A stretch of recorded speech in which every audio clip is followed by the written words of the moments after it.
and gentlemen! Fuck, where's my face? Oh, there it is. Oh, shit. Woo! What is the fucking sound of this thing? All right. Oh, hello. I'm awake, and it's what time? It's not even noon yet. Holy shit, dude. Wait, is the stream on? Did I fix it? Hold on. Hello? We're there, right? We're good? Yeah. Wait, no? Why does it still say stream starting soon on my screen? Wait. There it goes. All right. Oh, wait. My shit's all fucked up. One sec. There we go. All right. Ladies and gentlemen, today is the day. 7:30 a.m. God damn, dude. Yeah, I slept good last night. Good morning, everybody. How we doing today? I got my giant mug of coffee I need with me. The sun is bright as fuck.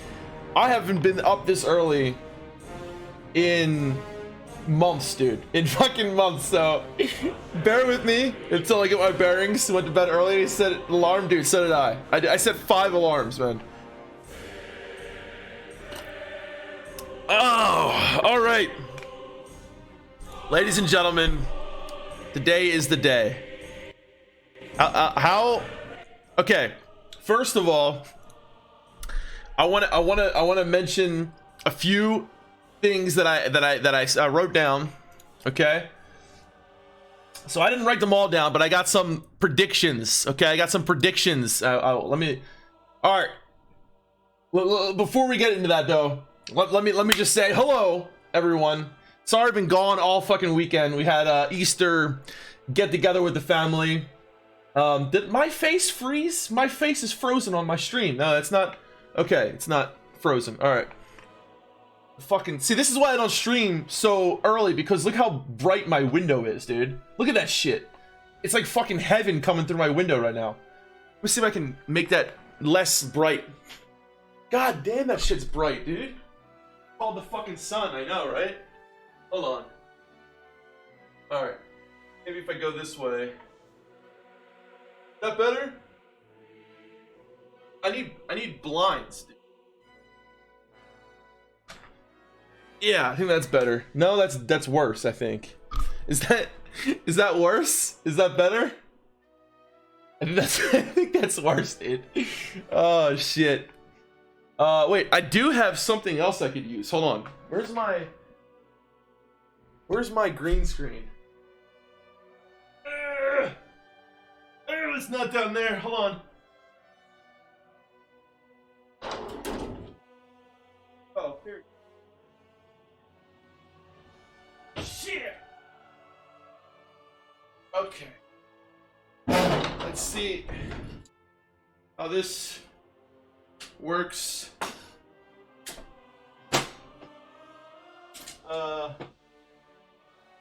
I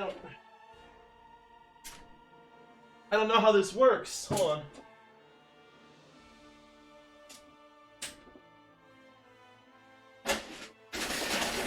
Oh.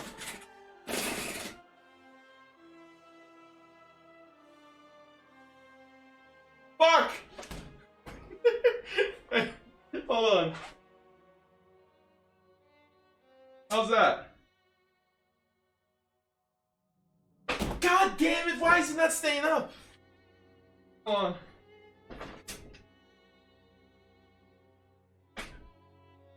There we go.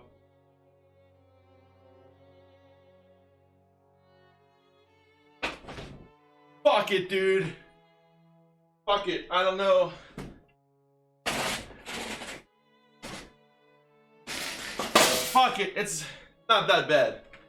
It's not it's not that bad. Alright.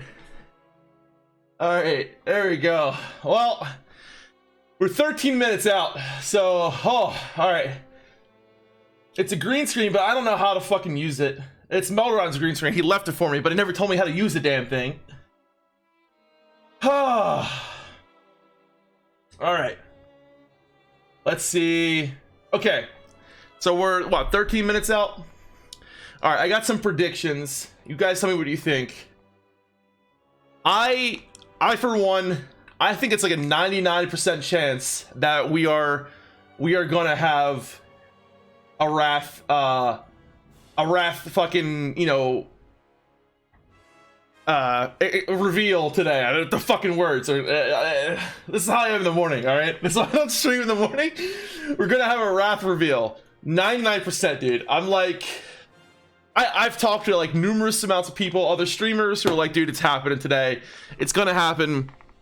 And I've also heard this too. I've heard some rumblings that, you know, I think it was who was it? Tally or someone was streaming, and they were saying that there's gonna be like a lot of really big announcements as well when it comes to Wrath. So I'm wondering like what they mean by that. Oh, fucking Dan's called. Dan, I'm not answering the phone while I'm streaming, Dan. What do you think this is? I'm hearing Classic Plus is coming off the back end of Wrath. Really? Well, see, I don't think they would announce that today, though, right? I doubt that. Let me take a big sip of this shit. Hold on. So, number one, what is something that I think they're gonna do today that I think that they're going to, you know, put with Wrath? I'm gonna make some predictions, like 5. That's it. Number one, I think they're gonna have heroic version of every raid. I think they're gonna have heroic Nax. I think they're gonna have heroic Ulduar. Now, I don't know about Ulduar, right? Because Ulduar has, you know, hard mode and whatnot, but I think that they're gonna have some version or form of hard mode or heroic for every raid. So I think that some way that they can make Naxxramas a little more difficult, and, you know, for them to have, you know, maybe a little bit more for, you know, hard end raiders and whatnot, because Wrath wasn't known for its really hard difficulty really until like ICC 25 heroic or what. So I think they're gonna probably have heroic or hard mode for all of the expansion. So that's number one. Number two, I was talking to Al about yesterday. That's something he mentioned. So shouts out to Al, is linked achievements all across the board. So, which means is, you know, if you get the Black Proto Jake achievement, which was the, you know, achievement to, I forget which one it was called, not Champion of the Frozen Waste, Champion of the Ulduar Raider, I think it was, the Black Proto Jake achievement, that you would get that in your retail account as well, right? So the only thing that I'm not sure about, like, I have a lot of those achievements already on my retail account, so does that mean I would get them on my Wrath account? Probably not, right? I think it would be one way. I think it would be Wrath to retail. I don't think it would be retail to Wrath, right? Because, like, then you would potentially have people who had other achievements being in their Wrath achievements, which I don't think that would be. I think it might be, so you think they might do account-wide reputations? That's interesting. That's interesting. Yeah, I think if they do something like that with the achievements linked, I think that it has to probably hopefully be like a one-way thing where they do, you know, Wrath to retail, right? So like I said, like if you get Champion of the Frozen Waste and you don't have it on your retail account, then you would get it on your retail account. But obviously, if you already have those things on your retail account, then you wouldn't automatically get them on your Wrath account, right? The other thing too is, like, I hope they don't like have that any achievement and all the amounts that you get with certain achievements would be linked in Wrath, right? Because then you would have like all these crazy mounts and Wrath and shit like that. So what, you know what I mean? I think for the most part it's going to be Wrath to retail linked. Mega Man, one thing that you said, I think they're probably going to make a heirloom tab so that it'll be easier for people with heirlooms. Dual spec will be out from the get-go, 100%. That's easy one, right? The other one was, what was the other one? Oh yeah, dual spec will be out from the start, obviously. But I do think they're gonna do a boost plus a mount, you know, kind of like, you know, yeah, LFR. See, the thing about LFR is, I think they're gonna have, almost a level 51, help a brother paladin out. Nice, dude. I think they're gonna have, like, you know, LFR from the start. Absolutely. I think LFR, they they might mess around with LFR a little bit, right? They might do some different like matchmaking stuff. So one thing that I'm really hoping for, there's something that I haven't mentioned in my predictions because I'm really on the fence about this, is them either having fresh servers or them doing something big with the servers. So I think potentially there could be something really big happening with the servers. And what I mean by that is something on the lines of like either servers being completely redone, right? Not LFR, LFD, or sorry, Mox, we're talking about LFD. Yeah, not LFR. Looking for dungeon is what I meant. I'm sorry. I meant to say LFD. Yeah, sorry. When it comes to the servers, right? That's a big problem that they have with the game right now. There's a big problem with the amount of players that you have on Horde versus Alliance on certain servers. And I think that is something that, you know, knowing going into Wrath could potentially be, you know, a devastation when looking at things like Wintergrasp and you know, I don't know, like I think Wrath, to me, to have a fun Wrath, like I want to have, you know, Wintergrasp being fair. I remember a big part of Wrath for me was doing the city raids, getting the achievements, getting the Black War mount, the Black Bear mount, whatever it was called. I think them having some kind of reform when it comes to servers. Now I'm not sure what that means, because some people are talking about maybe they'll even have you know, linked servers the way it is in retail, right? To where, you know, basically your server doesn't really mean that much anymore, and that they'll be kind of what was it called, sharded and whatnot. I don't know if they'll go that far, but I think that it could be potentially something completely different to what we have now in TBC. So I don't know, man. Like that to me is, I hope they do something with the servers, but I don't think it's going to be a guarantee. I think that there's going to be something done with them for sure. I hope so, man, because to me that's one of the biggest things that needs to be done. Like, you know, having heroic, Birdie told me definitely would help me out. I agree. What are you on, Fairlina? What do you my paladin's level like 36 right now. In any Blizzard servers? Hope they announce they're scrapping the game altogether. That your brother Gillis and Hopeless? Oh, dude. Well, I'll hit you up when I'll let you know when I hop back on the game, my man. We're gonna be watching the stream now and just enjoying it for a bit. So again, like, I'll help you out, brother. Yes, whatever you need help with, but like off stream, you know what I'm saying? Off stream. P3 Fly, what's up, my dude? How you doing, brother? Oh my god, take how you doing, my dude? What is going on, brother? You're banning Asmongold stream? No! Guys, Asmongold has like what, 40, not 40, like probably 80,000 people watching right now. Holy shit. That's right. Yes, that's the best way to get a hold of me, is absolutely. Been chilling, bro. 100K. Wow. I mean, you know, I'm like kind of excited to see what they're gonna do for retail. I hope that retail does well. I really do. Like I want retail to succeed, man, because like, let's be honest, dude, if retail doesn't, oh, I see what you say. Yeah, I got you. If retail does not do good this expansion coming up, they're fucked, dude. They are fucked. Still having a hard time getting my account back, bro. Damn, man. Dude, like, I'm so sorry, brother. What the fuck happened to that company, man? The customer service used to be on point. All right, again, let's go over my predictions. Number 1, hard mode or heroic for every raid. Okay. Number 2, linked achievements. So again, shouts out to Al for saying this last night. Linked achievements, but I think going from Wrath to retail linked. I don't think it's gonna be the other way around. Hopefully not. We'll see. Obviously, they're gonna have, you know, a boost and a mount. Mega Man, I think the heirloom tab is a good idea. I think they'll do that. They're gonna do dual spec from the start, probably. The big one, I hope they do something big with the servers. I've heard some rumblings about that. They've been talking about it a little bit. They noticed that there's something wrong with the servers. They might not announce it now. Obviously, they might not announce any of this shit now. But, you know, I think that they're going to hopefully do something with the servers soon, because, like I said, you know, so I feel like so much relies on Wrath of Lich King to have good server. Maybe not as, like, I mean, maybe not more than other servers, but than other expansions, but like in Wrath, I think it's important, man. Goofy, thank you so much for the tier 1 sub to the community, my man. Thank you, my brother. Gifted a sub to Sanctum Soul. Goofy, I love you, my man. Thank you so much, brother. What can they do with servers because of this? So yeah, so Mega Man, either they're going to do something drastic, like redo, or like make people actually have to pick their servers over again, completely do it, make it so that people can transfer servers like whenever they want, make it like totally drastic, or make servers not matter anymore to the way they have it on retail.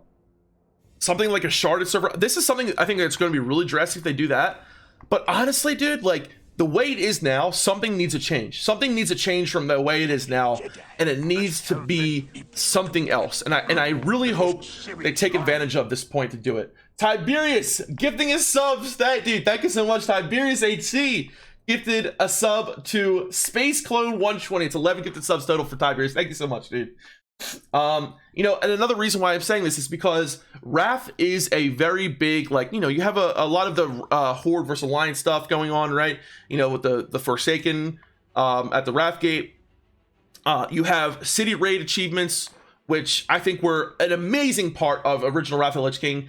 Going to a city, having that actual defense, and like having to fight through the fucking, you know, the people that would create their own raids to try to defend. And also, you know, Wintergrass, right? I like what you're saying, but take the picture off your back and show us all a close-up. Oh, yeah, real quick. Okay, I'll show you. This Melderon took this picture in Finland. Okay, so the Melderon took this picture in Finland. Finland. Oh no, not Fin. Okay, we got 2 minutes. It's beautiful, right? Yeah, and then there's a bunch of other ones. There's a Princess Mononoke one over there. There's a one with boobies over there that I can't show. These were all Melron's pictures though, so now it's gonna be no. Okay. Alright, 60 seconds, guys. Let's go. Do people still do those city raids now? No, they don't. But the reason why they did them back then, Mega Man, was to get the achievement to get the mount. That's why people did them so much back then. Melderon took that picture in Finland. Yeah. All right, here we go. Less than a minute out. We gotta make sure the sound is good and everything. I need you guys to, when you hear the sound, tell me, hey, the sound's good. All right. Come on, Wrath. Good luck, boys. 30 minutes of retail talking coming. I know. I was like, dude, I like, oh god, I hope that doesn't happen. I hope they do Wrath first so that we can talk about Wrath while they're showing the retail shit. You know what I mean? I'm kind of interested in the retail shit, but I'm not like, I'm fucking hyped for Wrath shit, dude. Like, I am, look at me. Ah! You know, I'm hyped. Why does my shit keep freezing? All right, there we go. Now they lied to us, right? Because it said 11:50 was the starting time, but now it says 11:49. It's 11:51. What the fuck, dude? What the fuck? Blizzard with this shit again. Oh yeah, Sunwell's next month for sure. So they announced the end. If you guys didn't hear this yet, they announced the end of the current PvP season in like 2 weeks or so, like May. What is it? Like May, early May, which means, in my opinion, Sunwell will be out like 2 weeks after that. Now, if you remember this, Sunwell was launched in tiers. Certain bosses were announced. They weren't all the bosses in Sunwell weren't out at once, so they come out like a couple at a time. I think they're going to do the same thing this time around. They're going to have tiered releases for the bosses in Sunwell, just like they did back in original TPC. Want to put that out there? Here we go. Oh, what? Are you fucking kidding me? Now we got 10 minutes, bro. At least they have music playing or something. All right. Well, we got more time to bullshit now. Good. What up, baby? My style. How you doing? Yeah, so Sunwell, okay, we'll talk about Sunwell real quick. Sunwell was released in stages back in the day, if you remember. I remember this profoundly because we were not able to kill Brutalis for the longest time. We never killed Brutalis. I'm not going to lie to you and say I never killed Brutalis. We killed Caligos, but not Brutalis. Holy shit! My style, 5 gifted subs. Let's go, dude. River 05, Marley 2020, to carry 89, Phase 2 man, and AOC, my style. I love you, brother. Holy shit.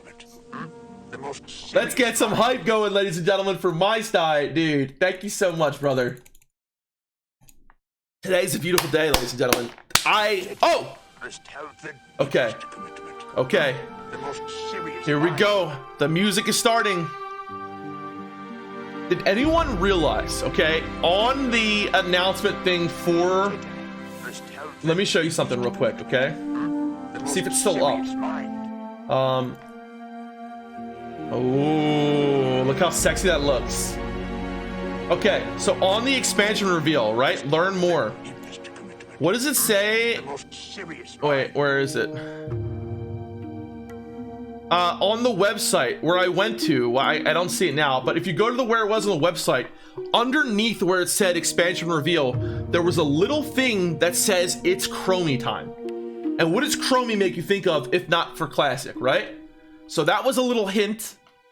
Sound seems okay. All right, let me know if it needs to be louder or not. Yo, look at that Dark Portal artwork. Holy shit, that is banging. Let's put it on full screen. All right. Oh man, yeah, like I wish I could find that again. You're gonna be talking about every version of WoW, so really, that's interesting, Mega Man.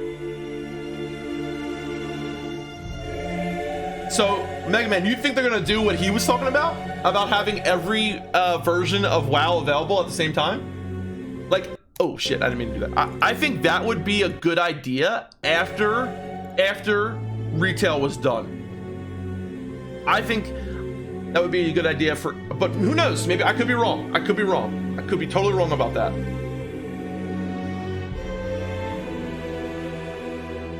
Oh, nice. Yeah, exactly. I think that's smart, man. Scotty J knows what he's talking about, bro. Look at the history of EQ's progression service. Holy, it's in charge. Oh, Holly. Yeah, Holly's in charge of all of it anyways. Really? Oh, that's right. That's right. That's right. That's where she came from. So, yeah, like it would be really interesting if they did that, right? However, I want Wrath. Like, the more and more I think about this, guys, I think about how much fun I had back in the day. I had a ton of fun in Classic, man. I did. When Classic first came out, it was the first time I played an MMORPG. It was the first, not Classic, but original WoW, right? Original vanilla WoW. It was the first time I played MMO. I got lost in it. When TBC came out, this is when I had gotten out of rehab and I spent all my time playing TBC. I got really serious into raiding. I got really serious into PvP. But I look back and I'm being honest with myself, the most fun I ever had playing this game was when me and Melderon used to sit in our basement together, laptop next to PC, playing Wrath of the Lich King, creating our own guild for the first time, and playing with friends. That was the most fun I ever had in this game, was playing back in Wrath with my brother, non-stop. And that's why I'm so looking forward to playing Wrath of the Lich King again, because it brings back so many good memories, and it also just is a good time in my life, and it was a good time to play the game. And I want to try to recapture some of that. I know we can't recapture it all. I know we can't recapture it for 100%, but to recapture some of that, I think would be awesome. So let's hope for the best. Kata, well, early Kata was a good time, but after that, no, it was not. It was, keep on fucking this up. I'm gonna refresh it. For me, Wrath of the Lich King was always the best time, because our guild broke up in late Wrath of the Lich King. I had to join another guild to kill ICC Heroic. We weren't able to kill ICC in the Metal Militia Guild. I think we actually broke up during Ulduar. New server every year. Oh, P3. So interesting. So if they do something like that, huh? Remember Quest boss Holly Long scooped up. Wow. Yo, okay, so I think P3 Flyer is on something right here, guys. I think he's on something. Josh Corbett. Oh, dude, Josh, thank you so much. Enjoy the reveals, Josh. I'm so psyched, man. I'm like 99.9% sure, brother, that they're gonna be announced on Wrath. Oh, look at that. The hype train level 3. Thank you so much, ladies and gentlemen. Josh Corbett in the house, guys. We got a VIP in the house. Let's wave to Josh. Throw some snapples in chat. I love you, brother. Hope you're doing well, my man. Make it 100, mate. That's right. Oh, dude. Are they going to be announcing for SOM? Yeah, that's interesting too. I don't know if they're going to do anything for SOM, but okay. So with P3 Flyer, what you're saying is really interesting, right? Because Holly, you know, obviously she got picked up from WoW. She was the one, I think you said, who put together the idea of having a new EQ expansion, or you know, to bring it out every year or so. So I think that they either after Wrath or after the current expansion, the new expansion that'll be coming out, would be a really good time for them to do that. The last link is the one you should really look into. Let me see if that was the one I have up. Okay, this is the one right here, EverQuest guys. So this is the one, EverQuest progression servers. Yeah. I mean, like, okay, so Mischief, yep, May 6th, Stormblade. Oh, I see, yep, 2019, 2020. Yeah, I mean, that's, you know, obviously they have Holly on the team now, so that would be really interesting if they do something very similar to that, right? Fresh servers really bring people together. Yeah, another thing, like, private service has shown that popularity time and time again. People need to come back fresh. Again, let me go over a couple points that I think they should do. So like I said, heroic for every raid. I think they're going to do heroic for all raids starting with Nax. They're going to have linked achievements, I think, you know, so that if you would get an achievement in Wrath, it'll also appear in your retail tab. I really hope they do a fresh, right? I think hopefully they learned a lot from the past and how many people want fresh servers. If they do a fresh server, all you have to do is to make it so that fresh server is not linked to the other servers at the start, right? Make it so that if someone were to have an account on, say, Faralina, they're not able to link, or they're not able to transfer that server for a few months or so. That way, those fresh servers can catch up, get to the point where they want to get to, and have that unique experience of being in that fresh server. That would be very easy to do. And another thing that I think they need to do, whether they do this by making it, like I said earlier, by linking servers or having shards or whatever, or totally recreating the servers again to make people choose, or having servers to where you could, you know, have a limited amount of free transfers or whatnot. They need to do something drastic with the servers. They need to do something drastic with helping the population. Why? Because, you know, Wintergrass obviously would have to change drastically. They would have to make it either you know, linked throughout the servers, so where someone from different servers could fight with each other on Wintergrass, or make it you know, faction versus like horde versus horde, or alliance versus alliance, like they do for Battlegrounds. So and the other thing, like, you know, we talked about the city raids being a big part of Wrath, at least it was for me. You know, I think that we're gonna probably see some drastic changes when it comes to servers. I hope. Why are those dots progressing on the banner? I don't know. I guess, well, when the dot goes here, that's when they're ready to talk about WoW. Are the dots expansion dots? Oh, wait a minute. Classic, TBC, Wrath, Kata, Mop, Warlords of Draenor, Legion. No, I don't think so. Maybe. Well, that definitely looks like classic TBC and Wrath, right? But then Kata, Mop, Warlords of Draenor, Legion, BFA. Oh wait, this is BFA right now, right? Yeah. Oh, you're right. They are going over every expansion, dude. What is happening, guys? Yo. What is happening, guys? What is fucking happening? There it is. Yep, we're at Shadowlands. Or they just could be counting down to the next expansion, right? I mean, here we go, guys. Less than 1 minute. All right, everybody. No matter what happens, I fucking love you guys. Thank you for being here, sharing this time with me. I'm up early, Elk. I know, brother. Let's go, Wrath. We're probably gonna hear about, who knows what we're gonna hear about first, if it's gonna be the new retail expansion or Wrath. But guys, I will put $100 on that Wrath is coming, that they're gonna announce Wrath. Here we go. Less than 30 seconds. I'm gonna chug my fucking coffee. I love you too, Jack. Here we go, guys. Hopefully we're gonna be playing Wrath together very soon, ladies and gentlemen. That's right, Hero, my friend. We're going into the new expansion. Gotta bring Christopher Walken with us. That's right. All right. Here we go. I can see it in my mind. It's like the dead zone. A Wrath of the Lich King is coming. Here we go, guys. Oh shit. They're starting off with the fucking volume higher.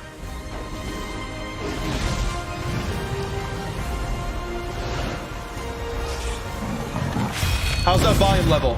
Is that loud enough?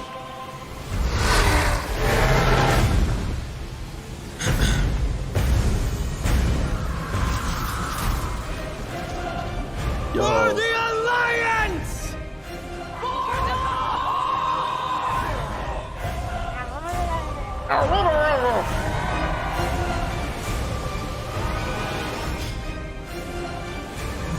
There's TBC, boys.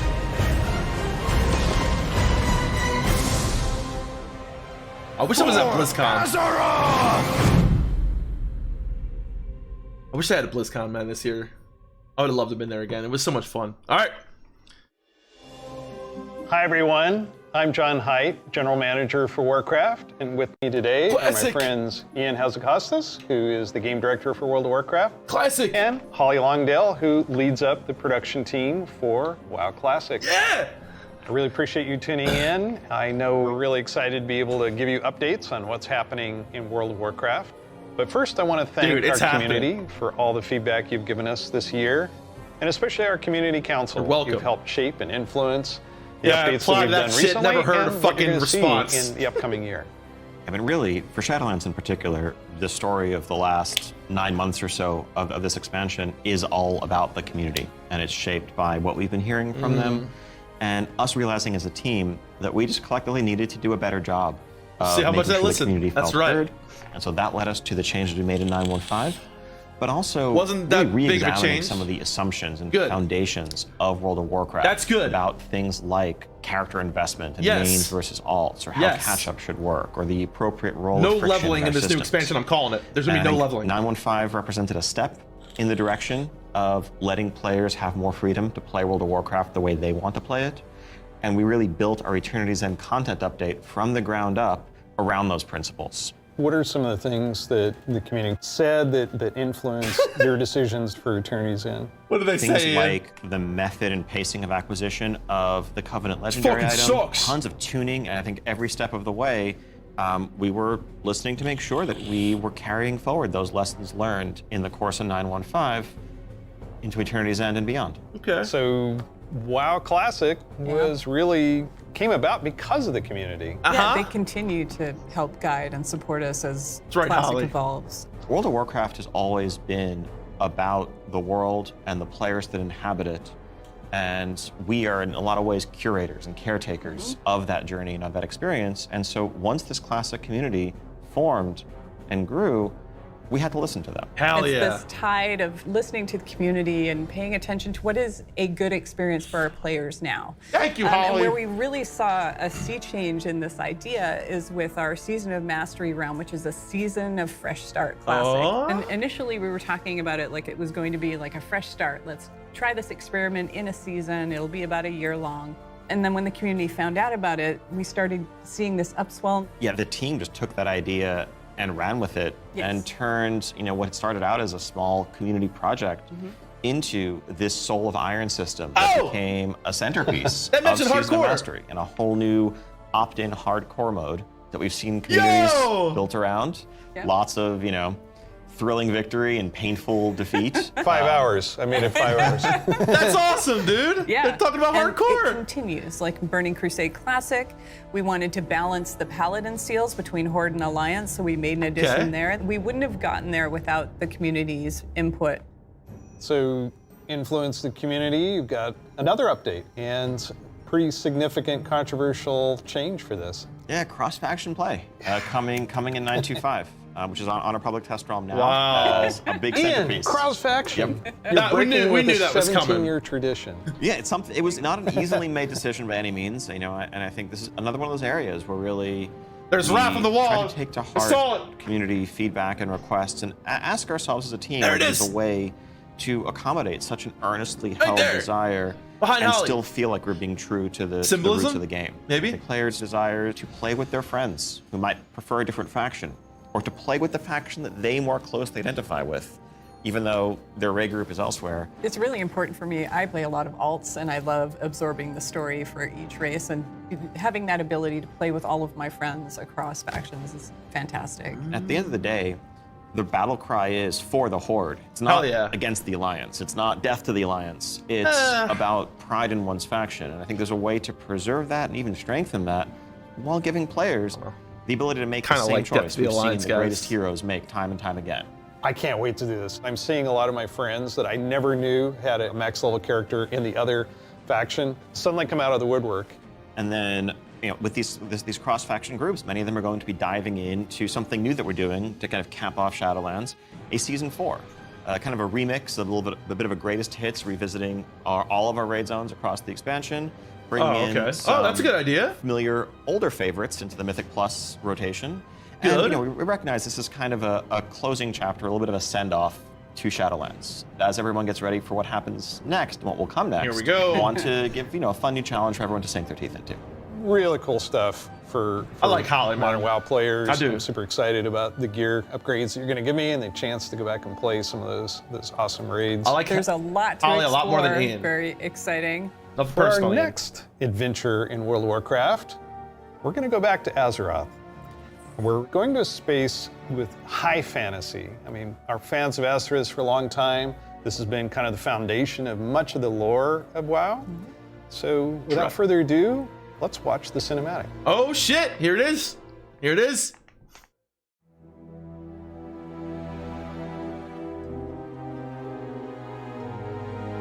Ah. 10,000 years ago.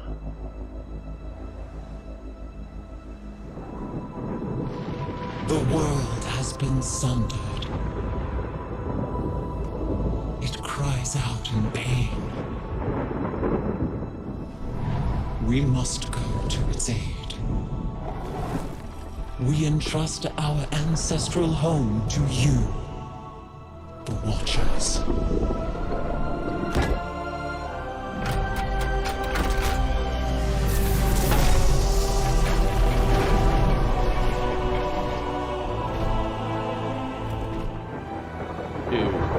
Let the land slumber, hidden even from our own eyes. You will feel our return in the waking of the land. Then you must light the beacon of Tearhold, lest the path home be lost to us forever. Shit.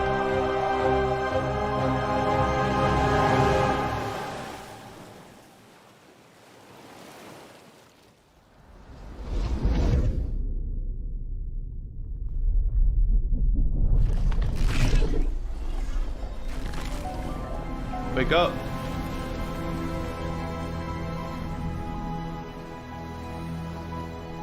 Oh, he's smiling.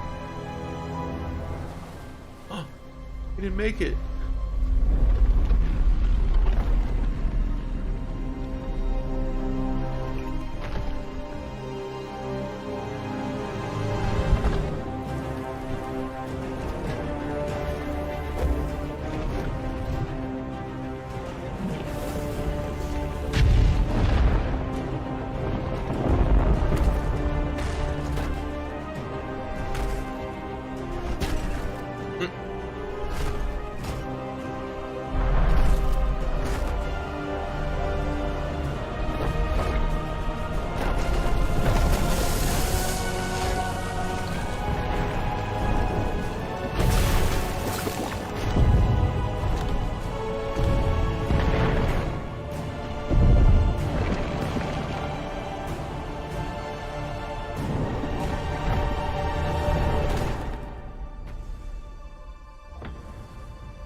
He's the only one left.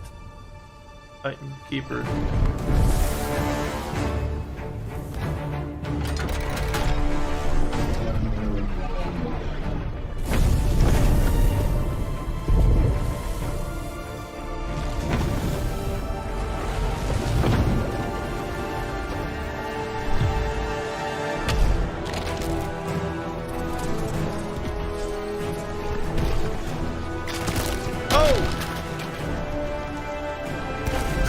We just ended there.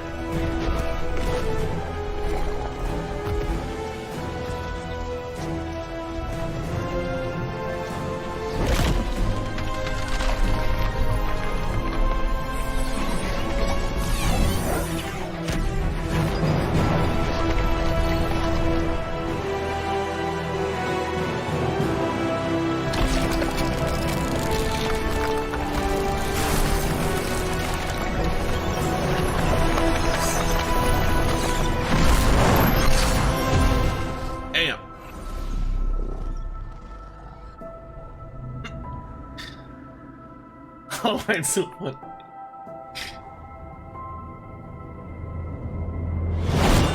Oh!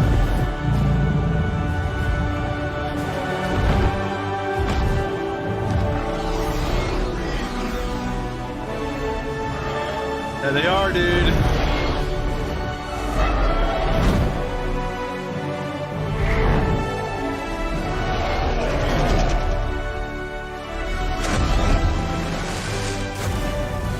The world is healing, but her fate is yet uncertain.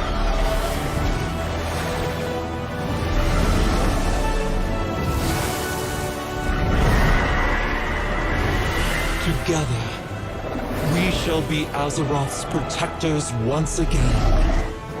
Here, the new age of dragons shall begin.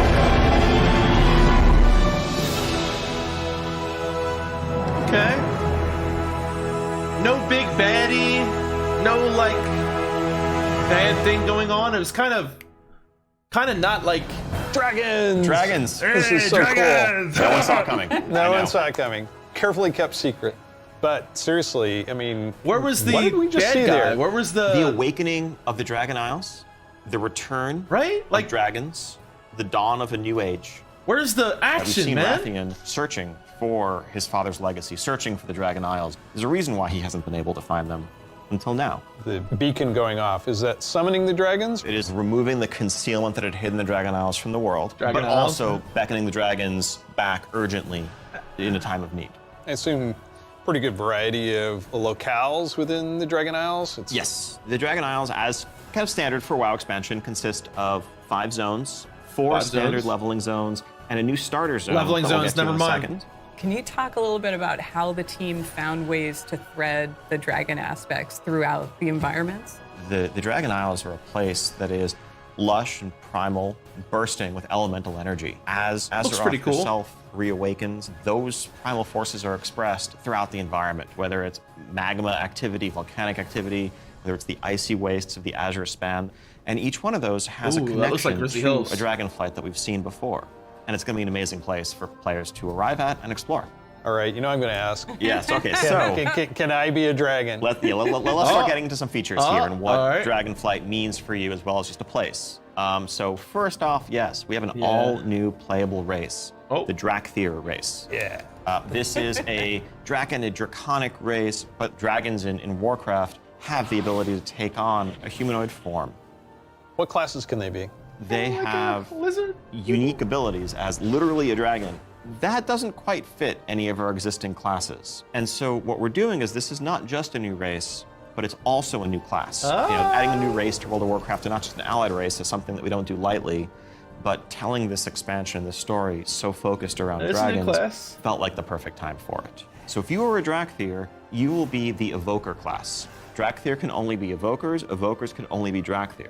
And the reason why only a Evoker. Drakthir could be an Evoker is that an Evoker is really combining the ability to call upon the magic of the different aspects with the unique physical gifts that a Drakthir has. The ability to actually like kinda like flight, do an shamans? Onyxia-style strafing deep breath over the pretty cool. battlefield, land on the other side, knock everyone back with a wing buffet, and then unleash your magical abilities. Yes, please. It reminds me a lot of the demon The form. Evoker of, has 2 specializations. They're a hybrid of either range DPS or healer. Demon and Hunter. They wear male armor. You know? We figured, with the new hero classes we've added over the years, we have enough melee. We don't need more of those.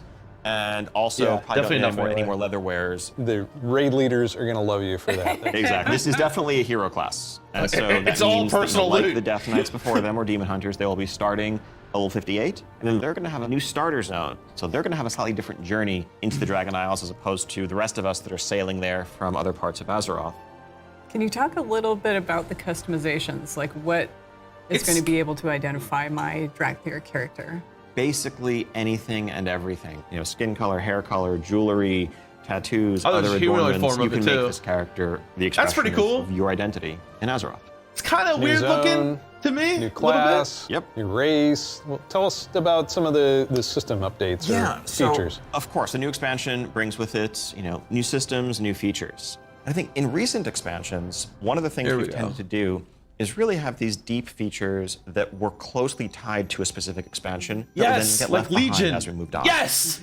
And we've heard loud and clear from players that, it's Get rid kind of of a them. bummer to start off every new expansion by leaving a large part of your character behind, by leaving a large part of your progression Thank behind. God, So dude. this time around, what we're doing is really pouring all of our energy into permanent revamps, overhauls, and improvements to World of Warcraft's core systems. Okay. Things like Yes. our progression systems, in this case, our talent system is something that we want to completely revamp. Oh. We want to take a look at our UI. We want to take a look at professions. So with the talent Shit. revamp and the arrival of Classic, did you learn anything about how our talents work? I think seeing a new generation of players play with those talents and work through those talent trees really underscored some of the things that, frankly, we lost when we shifted to the Mists of Pandaria style talents and beyond. A big piece of that was some of just the granularity, the feeling of getting a level and spending a point to customize your character to make yourself a bit better in some specific way. But also, that sense of hybridity that you could have. That's something that we've largely lost. And so the new talent system avoids directly pitting player power throughput choices directly against those sort of utility hybrid choices, because we know that there's always a right outcome there. And we also understand that there's a lot of strength in the flexibility of the modern talent system to let players customize their talents for a particular encounter or for dungeons versus PvP, and we don't want to lose any of that. So John, Guys, that's UI? exciting. Oh my God. Yes, I got this 30-inch monitor trying to keep track of where I am on the map, all my buffs, and over here, what's going on in chat. It has literally made my eyes go like this.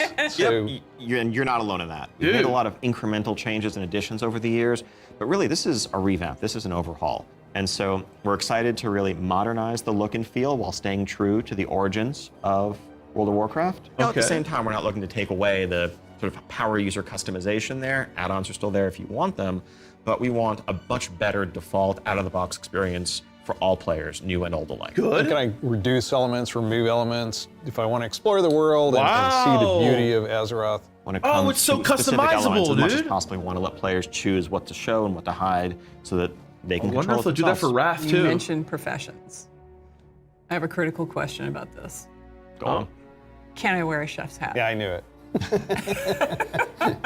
Our approach to professions in Dragonflight is really all about delivering on fantasy and identity as a crafter. And so if you want to be a serious blacksmith, if you want to be a great leather worker, we want to deliver the ability to invest time and energy into that, become a master crafter, be able to make items that are in demand. I've become a interact master with baiter. the community. Hell yeah. One of the big pieces that we want to Master do Fisher. to support that is a new work order system to have a bit more convenience than just spamming trade chat all day. But if you are someone, you're not yourself a blacksmith, but you have a bunch of mats and you want them forged into a great sword, you can put that work order up, list your mats, offer a commission, and a skilled blacksmith can come along and make you the weapon of your dreams. I think we left out one thing, though. You can be a Dracthyr, go to Dragon Isles. Can I have a dragon? What's the fantasy of dragons, if not soaring over the lands? And so we're really excited to introduce a feature that we're calling dragon riding. It's dynamic. How to train your with, dragon, dude. Everything from momentum to dive bombs, the ability to, just sort of build that That's pretty speed cool. up and feel the world rushing past you in a way that should be much more exciting than traditional flight that we've made available in the past. That's pretty but cool. That's also available for players through a customizable dragon mount right from the start. So this is a skill you learn over time, right? To become an awesome dragon rider? Yes, How to you'll be train your able to dragon. sort of upgrade aspects of your flight, but you will have this new form of flight from the start. I wanna And spit the dragon fire, companion dude. that That's you what I wanna have do. Is, of course, very On my thoroughly mount. customizable, which is a new thing for us for mounts. This is not just a generic dragon that everyone has, but a drake that is yours. what do you want its scales to look like, horns, the shape of its head, other attachments, armor pieces, and more. Take your pick. Oh yeah. This is so cool. So yes, the Dragonflight expansion is going to see players leveling to 70, going to the all-new continent of the Dragon Isles, which consists of 5 zones, 4 standard leveling zones, and a new starter zone for our Drakthir class, as well as a range of systems revamps, such as a new talent system, an overhaul and update to our UI, and an entirely fresh look at professions with more depth than ever before. Also getting around the Dragon Isles is going to come in the form of dragon riding, which lets you customize and upgrade your own mount so that you can fly in a sense from the start. And of course, as with any new expansion, we have a new set of dungeons, a raid, and much more to come. The worst part was that will be starting up in the future. Check out our website for more information, and keep an eye out for those opt-in signups if the you worst want part to was the cinematic, dude, test in my out opinion. Dragonflight and give us even more feedback to make it better. We do have a deep dive that follows this, so please stay around. Classic players, we haven't forgotten about you. You could probably guess where we're going to go next. One of the all-time favorite expansions from World of Warcraft. Let's watch the cinematic. Oh shit, dude. Here it is, boys. Holy shit. Forgotten. Did you think we had forgiven? Nothing more.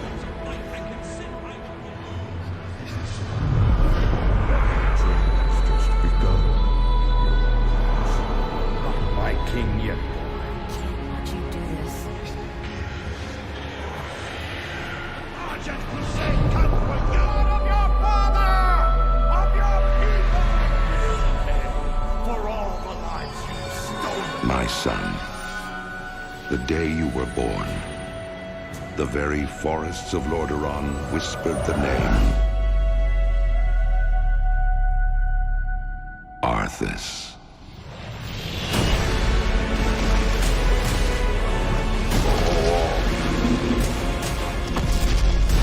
When my days have come to an end,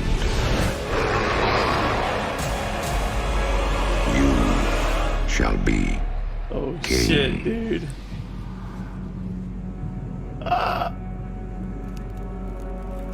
Oh, what did I say? I knew it was coming out this year, dude. Later this year, boys.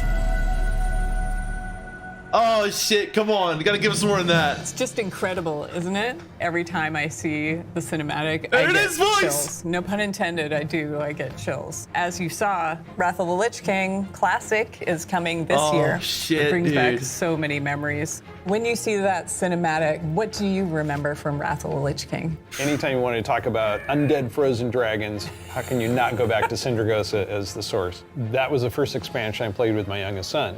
So I can remember on that platform, black goo and chunks of ice falling off and having to repeat that battle with the Lich King. But when we finally downed him, it was such an incredible moment. He jumped up out of his room and I jumped up out of my office. We're like, yeah, Dude. did it. So it's a very lasting tale for me.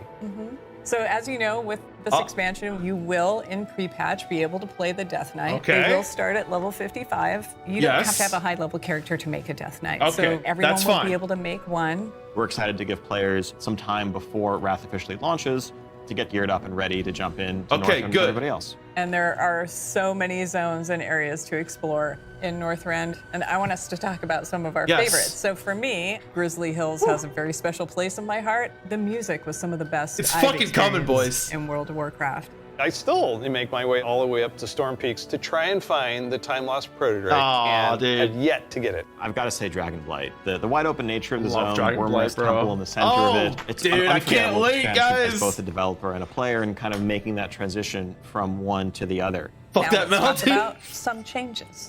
One thing we looked at is Dungeon Finder, and it feels like how we envision Classic, Dungeon Finder is not a good fit for our community. That was kind of the first step that may have eroded some of that social fabric. Now, as people have gone through the experience of going back to vanilla, rebuilding those groups, relying on each other, not wanting necessarily a random participant just to show up and then leave. Yep. Yeah, that makes total sense. But that's today, huge. You can do that in Shadowlands. You'll be able to do that in Dragonflight. It's a self-selected group of people who specifically want I'm on board. that different experience. Yes. Let's make sure that's what we continue to So give. I thought they were gonna do it, leads dude. Right into I thought they were gonna do arena LFD. teams. In Burning Crusade Classic, So we listen to the community and we remove that because individual raiding is preferable and a better experience for them than arena teams. Also, with Wrath of the Lich King, Barbershop, which allows you to customize your character. Okay. We're going to be adding a few more options that were not existing when Wrath launched. But also there's another side of this where we are not going to charge a real money fee. It was a paid character customization fee, right? Yeah. It seems the right thing to do that just be available in game for gold and we add more options to it, right? It's sort of like spell batching in a sense. There's a lot of technical advancements, and it's not about the philosophy of what makes classic and what brings people together. It's Gold just sinks, what's right? the better Yes. experience, and let's not artificially restrict something that we can provide a better version of just for the sake of nostalgia. And this is, we're happy to say this is one of those cases. So Wrath, the level cap's being increased to level 80, so we'll be introducing a level 70 boost so that players who want to get Knew in this with was their friends coming. or just We knew this explore was coming. Northrend right away will be able to do that. You can't apply it to a Death Knight, but you will Thank be God. able to use it otherwise. And of course, we have Inscription, a whole She looks new sad when she profession, so mentioned we're really it. excited about that. Yeah, and as we continue this road to Wrath, we're going to be looking to getting a lot more feedback on beta, and we'll make changes as we need to. Such an exciting time to be playing World of Warcraft. We have the return of the Wrath of the Lich King for classic fans, and taking us somewhere new with Dragonflight. We're so excited to be able to bring these adventures to you. Don't forget, there's a deep dive on Dragonflight where you're going to get a lot more information. Thank you so much for spending this time with us. And we'll see you in Azeroth. Guys, we'll come see on. You in Northrend. Yes, Holly. And in the Dragon Isles. Woo! Yo, guys. No LFD and a level 7. It's a level 70 boost. They said. Hi there. Welcome to the Dragonflight Deep Dive. I'm Steve Denuser. And I'm Taryn Gregg. I'm gonna off here. We're going to talk about the setting and the story of Dragonflight. We've got this great expansion, exciting pre-rendered No talks of trailer that achievement, everyone just watched. No so let's talks talk on about the setting difficulties. for Dragonflight, the Dragon No Isles. talks on. Dragon Isles have been known for a long time in Warcraft history as a mysterious no talks place on the dragons came from. I mean, long like, ago. let's be honest. We never knew much more than that. We're going They didn't talk about anything that was like really big except for the Dungeon Finder not being in there, which I mean, some of you guys might be upset about that. I think that's fucking amazing. I think no Dungeon Finder is going to be really good because look at how good, like, but when the Legion invaded, you know, for that war it feels like in TBC without Dungeon Finder and things like that, it's going to be fine. I think it's going to be absolutely okay without Dungeon Finder. Dude, like, Dungeon Finder adds nothing to the social community. It adds nothing to the experience. It doesn't add anything good, right? Dungeon Finder takes away the actual point of like going around and finding a group. I think that is a good thing. Barbershop. Their kingdom. Other DK class requirement, that's pretty much it. Yes, no DK requirement. Now it's the time for the sky to light I'd up much with rather the colors of have the aspects once like again. I have the add-on called LFG Bulletin, right? Or Looking for Group Bulletin. It's basically like an LFG, but you still have to talk to people. You still have to invite people into your group, right? Exist in Warcraft. Dragons as we know them today were very different. Yeah, the 70 boost though, man, like, why not just, I don't know, whatever. It's whatever. We knew it was coming. We knew it was coming. Ability to give me something good as desired class. Yeah, that was the only like good part about it is, but like what you can do without Dungeon Finder is, you know, if you're a desired class, like, I don't know, guys. I feel like how many times in TBC do you see a tank asking for, you know, okay, let me get all the blues that you don't need so I can turn them into crafting materials and shit like that, right? Like, you make more money if you do stuff like that than you would if you were just to get the bag or whatever, right? Like, I don't know, man. I'm really on board with the no LFD. Where do we go from here? If this is an opportunity to reclaim their legacy. Absolutely. You need, like what Hero said, you should definitely get an add-on if you don't have the add-on for it. They're going to need the help of our heroes, our players. It's really easy though. It's all it does is it takes everything that they put in LF and Looking for Group and they put it into an add-on, right? To return and reclaim it. there's those old oh yeah, enemies that X have is awakened big. as well. Yeah, that's One very of true. those being a I race mean, let's of be honest. They would only have done this with the LFD if they feel like the majority of people didn't want it. And I think that's the truth. I think the majority of people don't want LFD. I think, you know, like one thing that I wasn't that big of a thing with LFD, because like I feel like players are all around better than they were back then. Wait, what did they say about Tuskar? Oh, they're bringing them back. Okay. About a civilization of centaurs that predates the ones that so I mean, like, let's be real for a second. The new expansion, we've seen over the last few expansions, it seems pretty interesting. Like I'll be real. I think the new expansion, they're revamping a lot of the completely revamping the talent tree, completely revamping the UI. Honestly, the worst part about the new expansion reveal was the cinematic, in my opinion. There was no big bad. There was no like you know, like you know, there was no like big like thing in the cinematic. But like I am so psyched about Wrath, guys. Like I think there's still a lot that they have to talk about. Like there's again, there's a lot to bring up. But you know, the gold sync thing with the barbershop I think is really cool. I think the fact that, you know, that you don't have to have a 55 to be a DK, I think that's okay. Like that's, you know, that's fine, right? Because you can't have a DK boost, which is good. LFD. I mean, obviously, I don't think they would have not taken out LFD if they didn't think that the player base didn't want it. You know what I mean, Mega Man? Like, I mean, there are people out there who like LFD, I'm sure, but like, I feel like a lot of people, you know, a lot of people in my experience who play TBC now and who play the game, you know, who play Classic, like one of the biggest downfalls of LFD is that you get people in group, like it's happening even now, where, you know, people just want to get you know, badges or whatnot, so they join the group, and you know, they are like something about being less serious about the group when you're doing LFD, right? Like people don't feel like as what does it mean as to be true to your legacy? So like when I join a group, I feel like, you know, there's more etiquette involved. There's more like, okay, I'm joining this group, I'm talking to these people. When you do LFD, there you take away the essence of like you're actually playing with other people. You know how many times I join LFD in like retail or whatnot, and you don't even talk to the other player, right? I feel like so many times in a looking for dungeon environment, and maybe, you know, maybe other people are just more used to it than I am. But like when you absolutely just join a group and you expect everyone to know what they're doing, and a lot of the time they don't, right? You expect the tank to be like the lead and nobody's doing it. A lot of times they don't. And I think that, you know, what happens in LFD is it just it excludes the social, you know, part of like getting your group together, meeting people at the stone. I always found that like doing all of that increased the, you know, the social aspect of the game. And just new horizons within. That's not true, Mega Man. I gotta say, every time I do a pug group for heroics, I talk to people. I 100% do. I talk to people. You know, first of all, like we have to go to the dungeon, we have to help summon, right? And then sometimes you have a tank who's like, hey, I'm not sure what I'm doing here, and people are so much more like, I'm always like, okay, you know, this is what you do here. Every time I've done a pug, we've talked, right? Like, there's always been like one or two people who might not talk, but I feel like the aspect of having a group where it isn't LFD and you have to get the group together yourself, it is much more open to natural social, like, you know, talking and whatnot than it would be if it was an LFD, right? And if you just click a button and everyone gets sent to the dungeon and you expect everyone to know what they're doing. I don't know, man. Like, I don't think it's that big of a deal either. Like, I really think that maybe you might be overthinking it a bit, because like, will you be Polytech leader? Absolutely. Absolutely, yeah. I don't know, Mega Man. I'm just like, in my mind, I feel like it's not that big of a deal because, you know, like LFD, when it comes to it, is not that big a part of the game to me, right?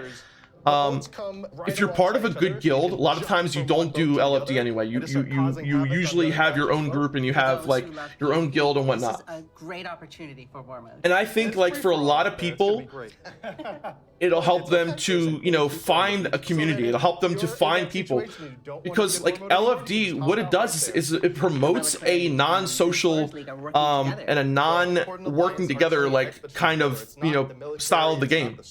It promotes people to just click on a button and expect the game to work around them. One of my when favorite things about the Waking a big part of Shores classic is WoW the to Red me Dragonflight, led is by Queen Alexstrasza, being the part of that Light social Finder. experience, They have right? the mandate of nurturing and So I can protecting all understand why life, which people means are Dragon might be upset about it, but I think warlocks, overall, trolls, it's a everybody. good thing So for the they game. take that duty seriously. When the Horde and the Lions come to the Waking Shores, You they guys, wanna I be kind of there want. I'm to kind of help interested to guide listen people about through some of the this stuff. land So and welcome them. But they're not the only one in the Waking Shores. We have the ancestral home of the Black Dragonflight there too, which has fallen on tough times since Deathwing's descent. And So I'm really coming over to the Isles with us, and he's going to try and come to terms with the state of the Dragonflight, which is a few loyal Draconids and Dragon Spawn trying to hold their ground. What can the future of the Dragonflight be if it's just Rathian? You know, because it's not just the dragons that are coming back to the Dragon Isles, but in the also last few their expansions, longtime rival, the Jarden. I love the Jarden so much. They're half giants that wield the power of magma. And I'm gonna when wait the till Waking this is over. Shores and I'll the say what I'm Dragon saying. Isles went to slumber, they also slumbered. They're back now, and they are ready to raise chaos. Yeah, they're massive. They're riding giant lava mammoths, parading around, just P3 Flyer. So see what you're saying right now? The enemies I think that's so they fought against the Red evident Dragonflight in right now in Dragon's TPC. down, So and if you're a they're really taking tank this opportunity and a to group rise can't up. find a As tank, the Red Dragonflight 99% of the time, every group is going to be okay with the tank taking all the not needed items, which makes a lot more money than just pressing the button and getting like a few mats. If you're able to get every blue and every shard out of that dungeon, and so those are awesome things in the 99% of the time, people are going to be okay with that if they're having trouble finding a tank. So I think you would actually make more money like that. You know what I mean? We finally have ducks. Wait. Hooligans in our game. We cracked the technology. We've got them. Figure it out. They can See you in fly. Northrend next days. Thank you. It's gonna be awesome. The Onaran Plains come right after the Waking Shores. It's so breathtaking at first glance. The Onaran Plains are big, wide open plains. And the player is going to be constricted a little bit, and then you see this big contrast of a zone. We don't always get that opportunity, that cinematic moment where the player can have a framed view when they see this area. Come out and you got that postcard shot of the that. plains. And then you see this giant fire proto-dragon breathing fire and a herd of centaur like harpoon down. Must be enchanter.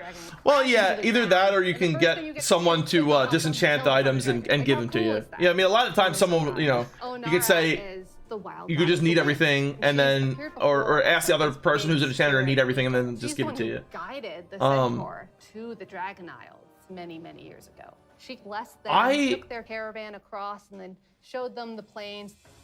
I think at the beginning of this the new expansion, exploring the culture of the centaur. The centaur are these mighty, awesome hunters that oh, centaur are back. The Dragon Isles, they fought the green dragons all day long. Eventually, they realized that. What do you guys? How do you guys feel about there not being like a big bad announced in the new expansion yet? We'll make peace, make an agreement. You guys hang out in the groves, and the centaur will hang out in the plains. But now the dragons have been gone for 10,000 years. And the centaur have come so far since then. And they've been here. Anything about Raphia? Yes, you missed it. Trouble, they announced it. They announced it, my dude. So they announced it. The big announcements were you don't need a 55 to make a DK, so you can make a DK from the start.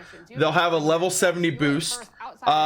Dungeon Finder is not going to be in the game, and they're going to have a barbershop like gold sync so that you can like customize your character and like cut their hair, do all this stuff that wasn't in the original Wrath, but it'll be a gold sync and you won't have to pay actual money for it. This beautiful artwork. But they didn't mention amount, so I'm pretty excited about that. Mega Man, so what I would say is like if you think it's I understand being disappointed, but I don't know. I think that maybe it's not going to be that big of a deal. Is what I'm thinking, right? Because I don't know. I think it's a pretty small aspect of the game, like overall. And I know sometimes when something that you didn't want it can be upsetting. But I think like try to like if you could look at the big picture. I think that I don't think it'll. I hope like I said, I don't think it's going to be that big of a deal. I think obviously for people that we're looking forward to it, it could be upsetting, but I think that a big thing for people to look at would be like the other things that are going to go into the game. So I think that like for the most part, they are listening to the community and they are trying to make changes that are going to make the community and to make the environment feel better for people that are wanting some kind of social environment to where they can, you know, feel like they're actually playing a game that is an MMO. I'm Christy. I'm Kate. Sean, we're going to talk today about Valdrassus and the Azure Span. Yeah, I got you. So Azure Span is going to be the third zone that players adventure through. Azure Span. One of the biggest zones that we've done. So one thing that I'm kind of curious about is like, in the last few expansions, they really did hard on the story.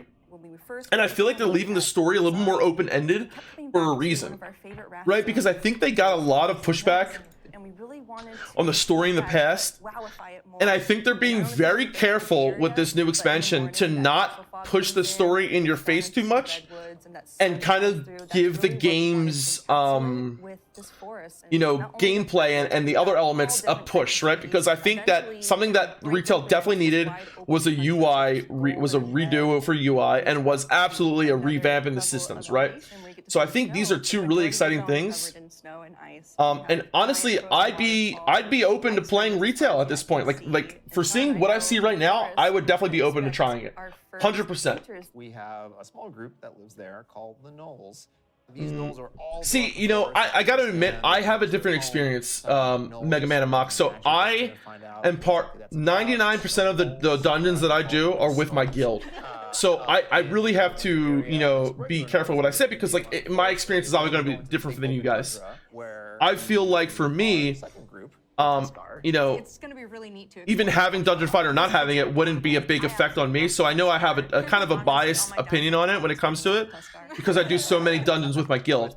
However, it wasn't always like that back in the day, right? And I do feel like it's also a way for people to even find guilds, right? Because a lot of times you'll have groups that are like 3 or 4 people from one guild. You do a dungeon with them, they talk to you, they like you, and now you're part of that guild, right? So I feel like even with that, it's a way for people to get into communities that they weren't a part of. You know what I mean? There's a lot of surprises. Exactly. Yeah, Mox, and I see that. I do see that. I definitely take that for granted sometimes. But I'm trying to, you know, like look at both ways, and I think that it could help people to engage into other communities as well. Everything is perfectly intact. It's beautiful. It's pristine. It is the seat of power. A lot of it has to do with your own mindset too. And like, don't take this wrong, don't take this personal what I'm saying, but I think a lot of people who have gotten used to, and I'm not saying this is you guys at all, but I'm saying, you know, I'm not saying this is you guys, I mean, some people have gotten used to retail the way it has been for the last few years, to where retail is very, you know, solo player orientated. And a lot of people look at retail and they say, you know, I can just join a dungeon and I can not engage with people and it'll be fine. And I feel like Wrath and TBC and Classic are very different from that. I feel like it forces you sometimes to go out of your comfort zone and to engage with other people. So I think sometimes it comes with a mindset of playing retail for so long that, you know, you're used to that style of gameplay, to where you're not really kind of pushed into you know, socializing with you know, or getting to know, or getting to put yourself out there and stuff like that. And you know, I'm not saying that this is you guys. I'm saying that I think a lot of people in general have you're just used to that style of how it's been for a while, right? And I totally understand that. And you know, something like that can either, you know, not saying it's pushing out of your comfort zone, but it's making you do something that you are not used to doing, right? But I feel like, yeah, it does. So when players are flying around them, it makes you meet people like Thunder, yeah. Yeah, so you know, I think overall it could be a good thing for the community, but I definitely understand where people are coming from when they say, like, you know, LFD was part of Wrath. But I think it was a negative part of Wrath, because a lot of people would get into dungeons and it would actually build more toxicity, because they would do a dungeon with someone that they were instantly grouped with, and that person would not meet their standards, and they would kick that person out. I feel like 99% of, like, I feel like you're not 90, but I feel like you're more likely to help someone that you grouped with and talk to than someone that you didn't talk to and were forced with, right? I feel like when you're forced with someone and they don't meet your expectations, you have a less less like a standard to deal with their shit, or and you don't want to help them. However, when you talk to someone beforehand and invite them to the group, and maybe they make a mistake, I think you're more likely to try and help them and try to interact with them and try to do something instead of just instantly getting rid of them. So Hi, I'm Jake. I feel like there's so many different styles of playing the game, and there's so many different guilds and whatnot, but I feel like for the most part LFD did promote more toxicity than a non-LFD system, right? That's what I'm saying. That's all. That's what I feel like personally. So the Drakthir created by I feel like we need to cross server layering to sort of the dead servers. Yeah, I feel like that's going to be a really big part. I feel like we need to do something with that as well. 100%. LFD LFR really sets the bar at a higher level for your progression. You have people not wanting to put in the effort to get carried more. Yeah, I think that's true, right? Because you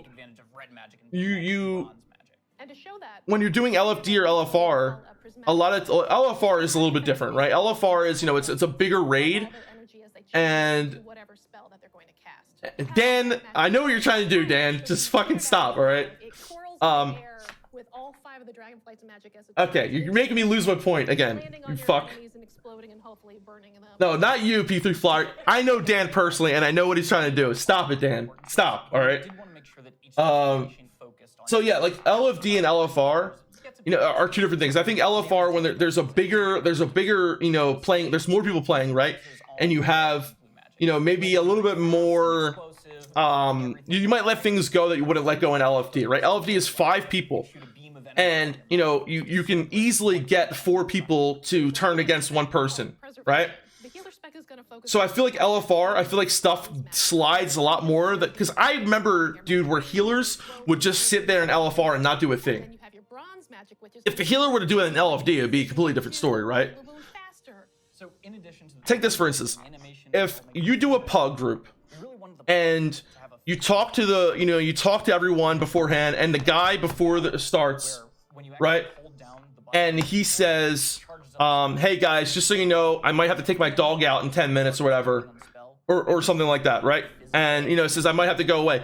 And then if you join a LFD and the healer doesn't talk because he feels like no one's talking, right? And then goes AFK for a pull, in which instance are you more likely to kick that healer? Okay, are you more likely to kick that healer in a group where you've already talked to him and you know something about him, or in the group where you were forced together with him and no one's talking? I feel like you're going to be much quicker to want to kick that person out of LFD than you would out of a group that was formed naturally, right? That's my point. I don't like the faces of these dragons. I don't. I'm going to be honest. Are amazing. They're very good. What about color? Just tell me. Tell us about the color. You can do a lot of matching. So your visage form can have scales that are the same color as your Drakthir form. But my favorite, don't like the dragon favorite faces. part of customization. Yeah, this is personal. Just personal. Hair. Yeah. Because I can actually do this in game. Yeah. The tech is here. So, as players make their way through each of the areas of the Dragon Isles, here's the thing with the Dragon Isles expansion that I'm like, I'm excited about. I did not say flying. Them getting rid of a lot of these systems and doing something different with the. And we're talking about. Well, it's kind of similar, Dan, to how they was with the Worgen, right? The players are honing their dragon. Maybe, I don't know. Maybe it's different. To see all new animations that go along with the different look and feel of the drakes. I'm really interested as to why they didn't what are we fighting against in the Dragonlands? Like, what is the big bad? Like, I know there's the Black Dragonflight, right? Obviously. Players a whole new set of Dragon Isle drakes. But like the cinematic didn't really show anything as like what you're going to be fighting against. Wrath, dude, I think Wrath is coming in November. I think it's going to be October, November. Flying right off the bat means there not just animation, but no world PvP. That's true. Yeah, well, that's kind of. I mean, they're already doing. I think world PvP is already heavily, and that combined with some new. Yeah, Mop started out like that, Mega Man. But remember, in the beginning, at least you had the Horde versus the Alliance, right? You had some kind of adversary. You had some kind of thing to look forward to fighting. for example, when you start obviously now that's gone, right? Because you have cross-faction and whatnot, collusion and all that kind of shit, right? As you do your rolls and spirals, you build up more and more speed. There's going to be some screen I effects think on the display. there is a lot of, you know, open-ended stuff in this new expansion. I think they're doing that for a reason. I'm sure we'll find out more as time goes on. Players make their way through the Dragon Isles, but we'll see. new cosmetic options to You're not a fan of the RFD tool removal? Yeah, I can understand a lot of people, and I think overall, like what I said earlier, like I think it's a good thing because in my opinion, it promotes people to be more social and to not want to, you know, just kick someone, like I said, instantly because they don't meet a certain standard or whatnot. I think personally, you know, I think a lot of people were, you know, expecting it because it was in Wrath and it was something that, you know, people could do easily. But not all the time does easier access mean a better experience, right? So I think that, you know, a lot of people have, you know, mixed opinions on it or one way or the other. But in my opinion, overall, I think it's a better experience. Now they're going to talk about the talent revamp, so I'm kind of interested in this. The HUD, user interface, and talents. Hello, okay. My name is Brian. I'm Crash. I'm Jay. And I'm Laura. We are very excited to share we are finally revamping the WoW HUD UI. And it is also time for a major revamp to talents and specializations. I have a big question for Guys. you. How long do you think it took for us to finally revamp the WoW HUD? My guess is like 15 years. Close, 18 years. 18 years. 18 years. Wow. You know, technology has changed a lot since we made the UI back in 2004. Now you have like bigger monitors, we have better dev tools to work with, so it makes sense to have the revamp right now. All right. Also, if you look at the game today, the art evolved beautifully over the years, and if you look at the HUD, the HUD looks like it got frozen time. Yeah. So when we approached this, we wanted to create a layout experience. Looks like Melderon, that's what I was thinking. Customize, move things around, adjust it to fit their needs. Add-ons today, they do a lot for player customization. The downside is that not everybody uses them. It's about time that everybody has the opportunity to use them. Do you think they'll have an option to where you can use this new UI option in Wrath? With our user research team to make What do you guys sure think? we are hitting the goals that our player needs. It allowed us to add new functionality, to improve accessibility in a lot of areas, and yeah, on probably top of not. that, I'm probably not. Probably thinking not either. Yeah. Yeah, so the art. I mean, it would be cool to have that option. The UI that we have today has a lot of charm and personality, and players because Mega Man, they didn't do the newest version in. With that in mind, so remember how they did it a new version in like Legion or BFA, where they mixed the UI a little bit. They didn't put that into TPC or Classic. That's why I think they won't do it. But I think they should. The health bar is also much bigger. If you look at the action bars and the bottom menus, they have less head frames and. I mean, it can really open up. I'm not no changes when it comes to UI. You have a lot of your UI in front of you. And I'm not. And of course, I'm not no changes when it comes to a lot of things. From the current HUD, but we want to bring it back in a nice way. So we for sure updating the Griffins. They look so nice now. And the Horde, don't worry, we got you. We're gonna have your version as well. So let's talk about the edit mode. We are putting a mode in that will let players move various HUD elements around on the screen. So I'm able to move there's a weak R for everything, from the right Dan. corner all the way over to the left corner. If I want to bring my action bars from the bottom and kind of. And if you don't have a certain weak R, good luck joining the group, all right? things that I'll be able to do. Absolutely. And each of those different components will have various sets of options that you'll be able to work with. They'll be able to I have very mixed feelings when it comes to weak Rs because I like a lot of weak Rs. Also, it'll remember. But man, does it also like change the game a lot? If you're someone who jumps around a lot, as you switch, it will switch to whatever HUD layout you have for that spec. This is an ongoing project. We're gonna keep working on it. So okay, so it switches with we your really spec. want to hear back from you.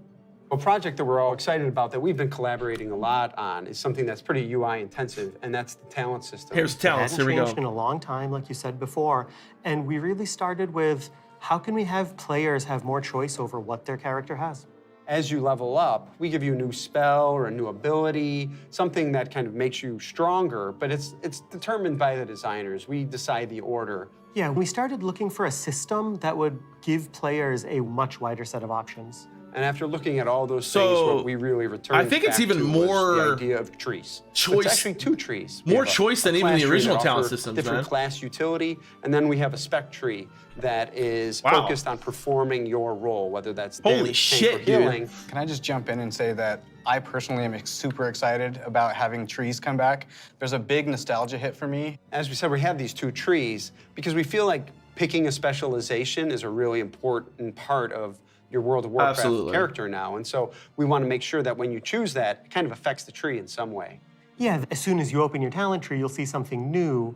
The class side will have some abilities filled out for free, just kind of starting you off in that spec you've chosen, but then you'll have your first point to spend in the class tree, which could be something related to that spec or role, or it could be something from elsewhere in the class. Young Papa There's John? A lot of, he does look like Papa John, dude. Part of that Holy is shit. encouraging players to perhaps make combinations that they've never really been able to see in the game before. This is an opportunity to put a lot more art and fantasy in the actual talent UI itself. You have seen that a lot through most recent expansions, but not the base UI. We want you to be able to tinker with it. You know, we want you to be able to make a lot of changes at a lot of times and not necessarily have to commit.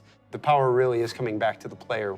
It's not something we want people to feel locked into, and so one of the things that we'll be preserving is the ability to change these talents at the same kind of frequency that you do now. Yeah, the old school players, when you see trees this time, just think, yeah, I'll go from my raid night to my arena match and figure out what I think is the best for both of those. And that's a process we want to make. Wait, so they say you can change your tree wherever you want? Is that what they're saying? Lets you create your build, name it, save it, and then load it up very quickly and freely. Talents were really about the breadth of options. We've made all these different cool things over the years, but when are they at their coolest? It's when players can hold the building blocks of what can make my up God, the he class, does their look like spec, and Papa put them John, together dude. in a way that works for them. So these are really cool features that we've been working long and hard on. He We're very really excited does. about them, and it's just an early preview of the things we've been doing. Wow. We can't wait to see the reaction that you have to them. Wow. And please reach out to us and let us know your thoughts on them. Papa And bless, next up, dude. We're going to talk about professions in Dragonflight. Papa bless. He looks like Papa John, dude.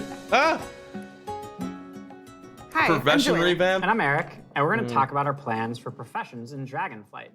Professions have been a staple of World of Warcraft forever, and they've seen lots of really cool incremental. The guy who did the mop challenge got mode, For YouTube Dragonflight, guide. we want to do something a bit different. We really want to rethink professions and figure out how to make them part of your identity as a player. If that's what you want. We really want to make sure that Did they say something about being a master? fun and relevant across all Right? levels of gameplay. That Being a brings us to master our fisher? first update, something that we're calling crafting orders. Oh, crafting If you want orders. to have something crafted for you, but you don't have Yeah, you the know, skill or the right profession. I don't know. I'm to do it not for yourself, too big on this, but okay. So let's go over everything real quick, guys. I feel like when it comes to the Wrath, what they talked about Wrath, they only really talked about a few things, and I think that there's a lot to break down with it. Obviously, there's a lot to be talked about still, but with what they announced so far, I'm really excited for. Right, really excited for 2022. We have obviously a big thing with their obviously having the no looking for dungeon. We're having some kind of barber shop in there. We're having a no, you don't need a level 55 to have a DK. There's a lot of interesting things, right? But I think there's a lot of new stuff that they probably haven't talked about yet, that I hope that we have some more info about. October 25th, I think it's going to be October or November. This is also really cool because it means as a crafter, you can start building your client base. People are going to come back to you to get certain items. Maybe you're the best at making it, or you always throw in a little something extra. So you're also going to be leveling up your profession. It's going to be really great. I think they're trying to make professions a lot more a lot of different things, but probably the biggest is the introduction of quality, important, both right? to your crafted items and your gathered reagents. Quality works in a pretty simple way. If you craft something that's a higher quality, it's just going to be better. For a piece of gear, it's just random if it gets higher quality. If it's, for instance, a potion, that might mean a more powerful effect at a higher quality. Oh, more powerful we're doing potions. A lot of new things in the UI. We've put a lot of work into it to make sure that the professions feel. Yeah, they definitely need to really revamp special and professions. unique. And another thing you might notice in the crafting UI that's new is the introduction of stats specifically to your professions, both crafting and gathering. And this is another sort of major input into quality. Probably the biggest source of your ability to craft items at a higher quality is through crafting specializations. We've had crafting specializations in the past, as far back as original World of Warcraft. Yeah. With Dragonflight, you can go out and earn specialization points in a whole bunch of different ways. So maybe you find an old book on a bookshelf in a ruin somewhere, or a hermit in a cave who can teach you a little bit about your profession. So let's say you're a blacksmith. You might decide that first you want to become an armor smith. And the more points you spend in armor smithing, the better you're gonna get at crafting all armor. This also means that if you specialize one way, other people in your guild may specialize in a completely different path. So this means that your guild could have several top blacksmiths and everybody's providing something unique and valuable to the team, which is really cool. Now that reminds me of another update. We're actually adding crafting tables to all the different crafting professions. Crafting tables. We're gonna take those and we're gonna put them all in the main city of Valdrakken. And you're gonna go in there and you're gonna get to see all the different players crafting their items at their cool crafting tables. Yeah, it means you're gonna walk into the city and you're gonna see like all these alchemists huddled over here, and you're gonna see all these blacksmiths. Like, I like there being like There'll be other players filling orders or grabbing orders. What do you guys? How do you guys feel about that? Area that's gonna make you feel really part of the world. It just seems like a much more lively area than it has in the past. What I'm most excited about though is the gear. I could see it being a mess too, right? I know. And when you go to say mine and node, you're actually gonna just switch into that gear. It's gonna be really great. You're not gonna have to carry that stuff around in your backpack anymore. It's actually gonna be dedicated slots for each of your pieces of gear. But I'm a numbers guy. I love progressing. All pieces of profession gear will have those special stats that we mentioned before on them. And as you get your hands on better versions of the gear, it's really gonna help you get better at your profession. Yeah, they did have that, right? Thank you for tuning in to the Dragonflight. And then you had your dailies for professions and stuff like that. Content and changes coming in Dragonflight, and we've got a lot more in store for you in the coming months. Until then, is that everything? See you in Azeroth. I think that's everything. Well, there it is, guys. All right. Well, ladies and gentlemen, that was a lot, man. That was a lot. So let's break it down for a second, okay? Number one, when we got the cinematic, I personally feel like the cinematic was the weakest part of the new expansion reveal. I feel like the cinematic was, it was like the graphics looked good, but like, what did that cinematic mean? Like, you know what I mean? Like, what was going on? They just introduced dragons and the Dragon Isles. That's like literally all the cinematic did for me, right? Like, look at cinematics of the past, right? I don't remember the Shadowlands one, but like, okay, the Shadowlands one where Sylvanas fights the Lich King, right? And the thing opens up, that was action-based. You knew that Sylvanas was going to be an enemy. You look at the BFA one, right? It's Horde versus Alliance. Was really like, I think one of the better cinematics. So it was really engaging, a lot of action. Legion cinematic, right? The Legion's here. You're gonna be fighting the Legion. Big fucking enemies, blah, blah, blah. There was no enemy defined in the new cinematic except potentially the Black Dragonflight, right? Where are you at on no LFD? Okay, Josh, let's talk about this right now. So I'll jump ahead in 1 second, Josh. I just want to finish talking about this one thing. And then again, for the new expansion, like the cinematic, I think it was just not a good cinematic overall. I think it was like not a lot of action, whatever. When it comes to the revamp of the UI, yeah, something needed to happen. When it comes to the revamp of the talents, that's something that needed to happen. I personally don't know if I like the new look of the dragon people. That kind of look kind of weird to me. I know some people like it. But like I said, there's some interesting things going on with the new expansion. Potentially, who knows? I think they're doing the right thing by moving away of a lot of the old systems and trying to revamp some stuff. But let's get to the bread and butter. Let's talk about Wrath. Okay, number one, the fact that you no longer need to have a level 55 to make a Death Knight. I think this is fine. I think that there are some really limitations of people who want to come back and like potentially only play Death Knight. I think that's okay.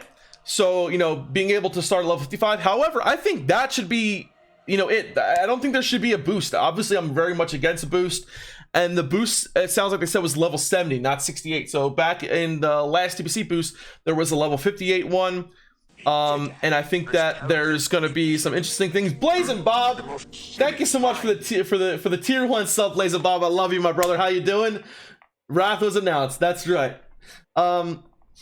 So here they did mention the level 70 boost, but you know, they made obviously there was a lot of things that wasn't talked about Wrath, but they did say level 70 boost. However, they did not say a, you know, amount or a what is it called, like a Wrathgate, you know, thing, or a Northrend pass, right? So they didn't mention anything about a pass.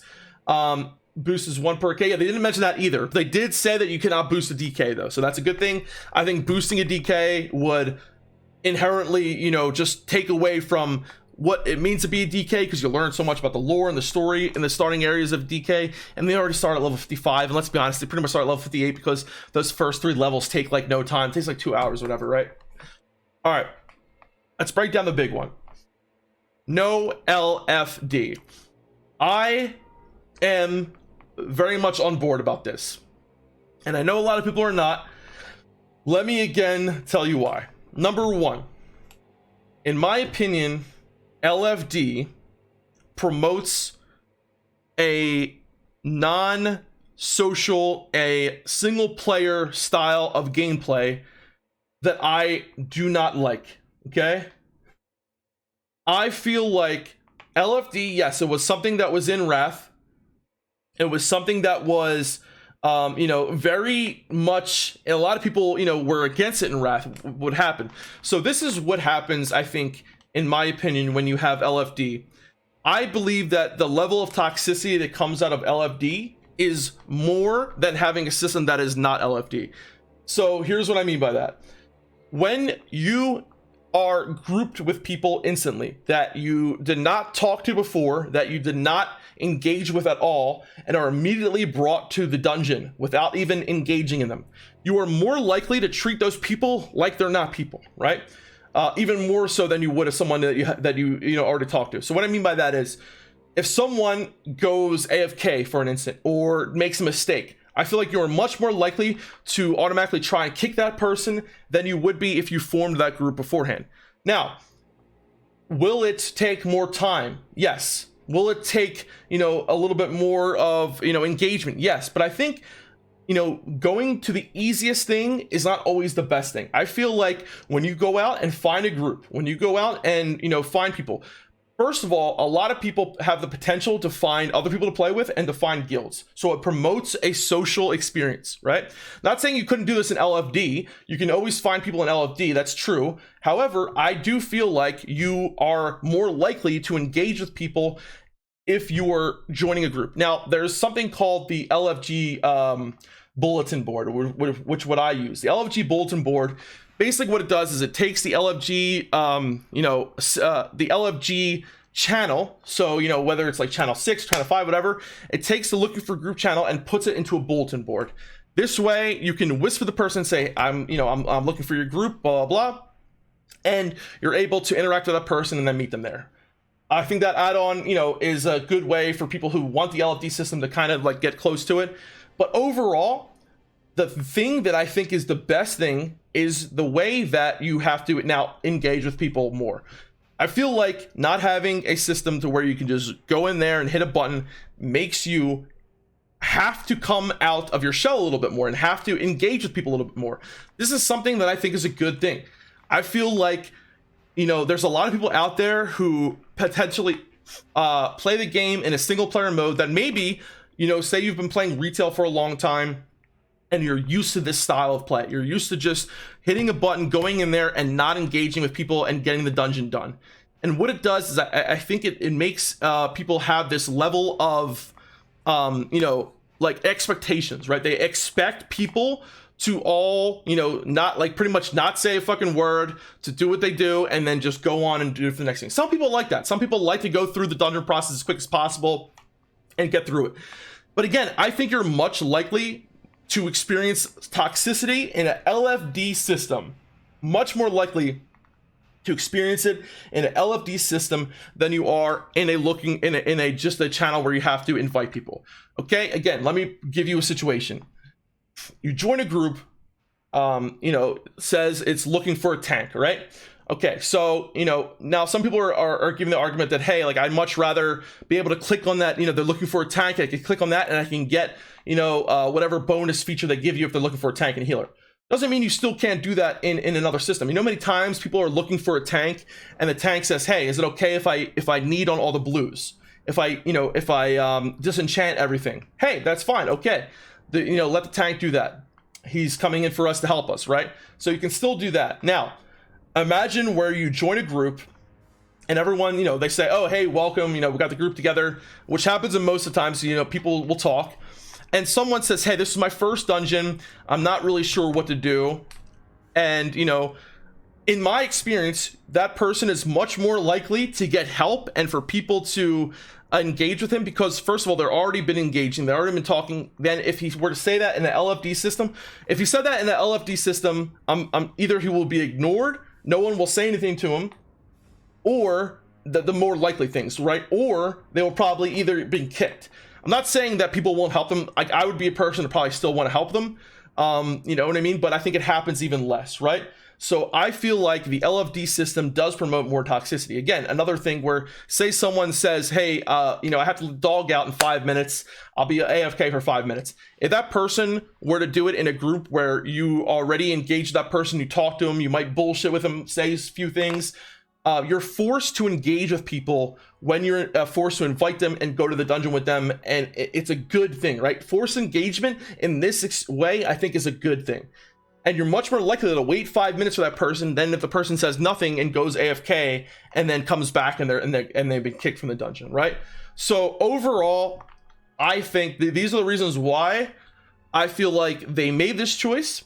I think that, when they have the idea in their head and what classic means to them, and what, even though this was something that was brought in Wrath, to me, classic is a much more socially open game. It's a game where your expectations are more about playing with other people than it is about playing with yourself, right? And doing like a solo version of an MMO. And I feel like the real problem in current LFD is the fact that people have a level of expectation that everyone should be on the same level, everyone should know what they're doing, and if you don't, you're an idiot and you need to be kicked. And I'm not saying that doesn't happen in non-LFD systems. It does. It absolutely does. Especially when you have, people that are, min-maxing and whatnot. But I think it happens much less in an environment where you're not automatically put with that group, right? I've been in both instances, right? And I've grouped with people that, like obviously didn't know who I am back in the day, or even now, a lot of people don't know who the fuck I am. I'm a nobody still, right? Pretty much. And, it's much more likely for someone to talk to me and engage with me in a system where, I whisper them, ask them to invite, say, okay, like, who's doing this, who's doing that. And, I also think the dungeons usually go smoother like that as well. I think LFDs usually, in my experience, have a more of a chance to, be a bit of a fuckery than a non-LFD system. So that's where I kind of feel about all this. And I really think that even though a lot of people who wanted the LFD system, I'm going to be real with you guys, I don't think it's going to make that big of a difference whether it's in or not, in the overall scheme of things. I think the fact that LFD not being in the game is mostly a positive thing, but I think if you do think it's a negative, I don't think it's going to be that big of a negative to where it's going to have that big of an effect, right? Now, again, I'm not saying that I if it was in the game I wouldn't be okay with it. I would have been. I expected it to be in the game. Yeah, it is going to make somewhat of a difference, absolutely, but I don't think it's going to make a huge difference, right? Was it in Wrath? It came out later in Wrath, yes. So the biggest thing, in my opinion, that needs to happen over anything, yes, it was like it was towards the end, I believe, of Wrath, is to have something done about the servers and something done about the imbalance on factions, right? So Wrath of the Lich King to me is an expansion where factions are important. Number one, you have Wintergrasp, right? I'm not saying Wintergrasp couldn't be done if you have alliance versus alliance, or or have some kind of cross server winter grasp where you zone into winter grasp and it's done on the battle group, or it's done in some other aspect, right? Or you could have it where, like I said, it would be horde versus horde, or alliance versus alliance. The other thing, though, like I said, that was big in Wrath, for at least for me, was doing the city raids to get the achievement to get them out. Those things aside, it's still going to be very important, in my opinion, to have some kind of change to the servers. Whether they do something where they do a total revamp of the servers, introduce new servers. I think if they do that, maybe giving like 3 free transfers for each account, something like that, something where they can allow people to try to transfer somewhere if they need to, or make new servers. Another thing is potentially, right, having fresh servers.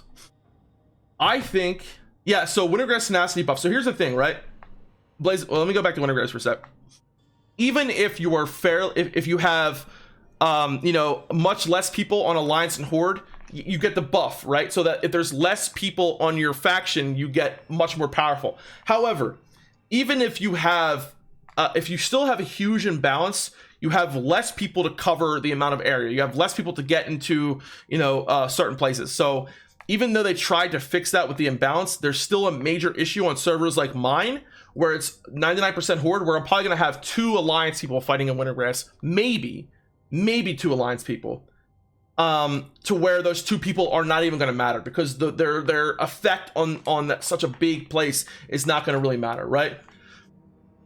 So even if with that tenacity buff, I mean, the tenacity buff to me is like when there's like 10 less people, or 20, maybe even 15 less people, then it's like, whatever. But when there's that much of an imbalance, to where I have a server like mine where it's 100% basically Horde, it's going to have obviously a really like no effect at all, the tenacity. Exactly, yeah.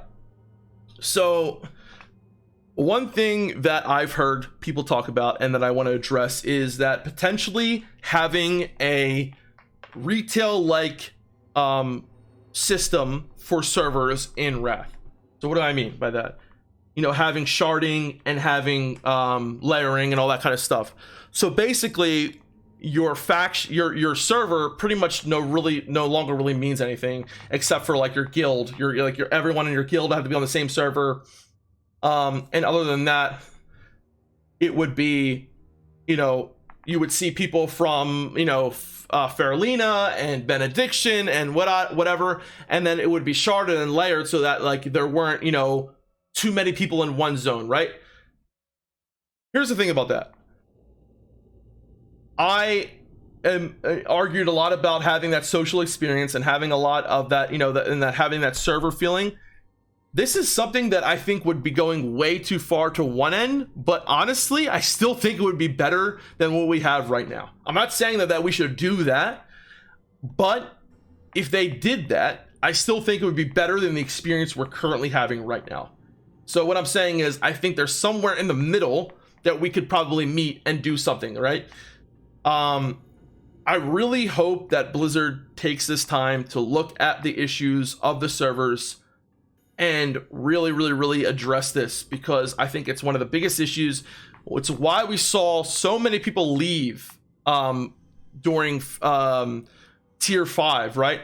What happened was the raids got a little bit more difficult, and some people in their guild would leave, and the server would be so desolate to where that they couldn't replace those people unless they transferred servers. And a lot of people gave up because their raids couldn't finish the content because they couldn't replace their ranks. It almost happened. I mean, we had to transfer servers because on Skyrim, we had a few people that left, and we literally could not fill those spots because there weren't enough people on the server. So what do we have to do? We had to go to Faralina. We had to fill those spots. But a lot of people said, fuck that. I'm not doing this, right? I'm going to just stop playing. And a lot of people did, man. And a lot of it is because of the servers. Poor Defcamp, you've been in the server hell almost the entire classic. Big 50/50 AQ next was glory experience. Yeah, man. I got you. I know, brother. So I think server health is so important when it comes to the game. And another thing I think they should do, I really honestly believe that they should have a few fresh servers for Wrath. have fresh servers for Wrath, and all you have to do is make them not linked to other servers for a few months, right? So no one can transfer to those servers until a few months later or so. Or even you can even make them not linked to any servers for the whole time, or whatever. But like obviously it'll have to be in a few months, right? Because you have issues with battle groups and PvP and whatnot. So you have to do something with that. So having a new experience on a fresh server for a lot of people, I think would draw a lot of people to the game. And I think those fresh servers would be big enough and would draw enough people to where you wouldn't even have to put them in the battle group in the beginning. You could probably just have that one server facing off in BGs, but just until people get to the point where they feel like they're equal to other people or whatnot, right? So whatever. I'm just saying that I think it would be really popular, and I think it's something they should definitely think about. The whole idea now of them implementing the barbershop thing. So I'm curious to how much you can customize your character. Can you do sex changes, right? Well, can people go from female to male? Because if I'm not mistaken, you can do that in the current barbershop, right? In the current barbershop, you can go from male to female and female to male, right? Race changes? Maybe, probably not in the barbershop, but yeah, I think you can. So here's the reason why I think that, whether the sex change thing or whatever, when it comes to the changes, I think if they make it a gold sync instead of a real money thing, this could potentially be a pretty good thing to help with. I think gold syncs are a good thing. I think there's way too much gold out there floating around. So having some kind of gold sync for people who want to spend money to, make their character look a little bit different. Hey, if it helps in the end with making the server a little bit better to have less gold flowing around, then I think that could potentially help. You know what I mean? I think at the end of the day, it's not going to make too big of a difference. Obviously, it's like they said, it's not going to be like too big of changes. The barbershop did come out in Wrath. They did have the barbershop, and like you had some minor things. So I mean, but how much gold could it cost, right? It couldn't be too much gold to where it could but who knows? Maybe they'll make it to the point where people are spending 100 or so gold a week or something like that if they want to do some changes, whatever. That's fine. I think the biggest thing obviously so far that they mentioned was the LFD system. The new expansion looks like an absolute so I'm really curious about some things when it comes to the new expansion. And I think they did kind of a bad job explaining the expansion, like what it is. And I think they tried to push up the changes a lot more than they did like what was going on in the expansion. Because I'm really confused as to like who you're even fighting and like what the purpose of like it, is. But again, I'll finish back on that when I'm done about the Wrath stuff. The thing about Wrath that I think that they still need to address, right? They need to address the achievement system.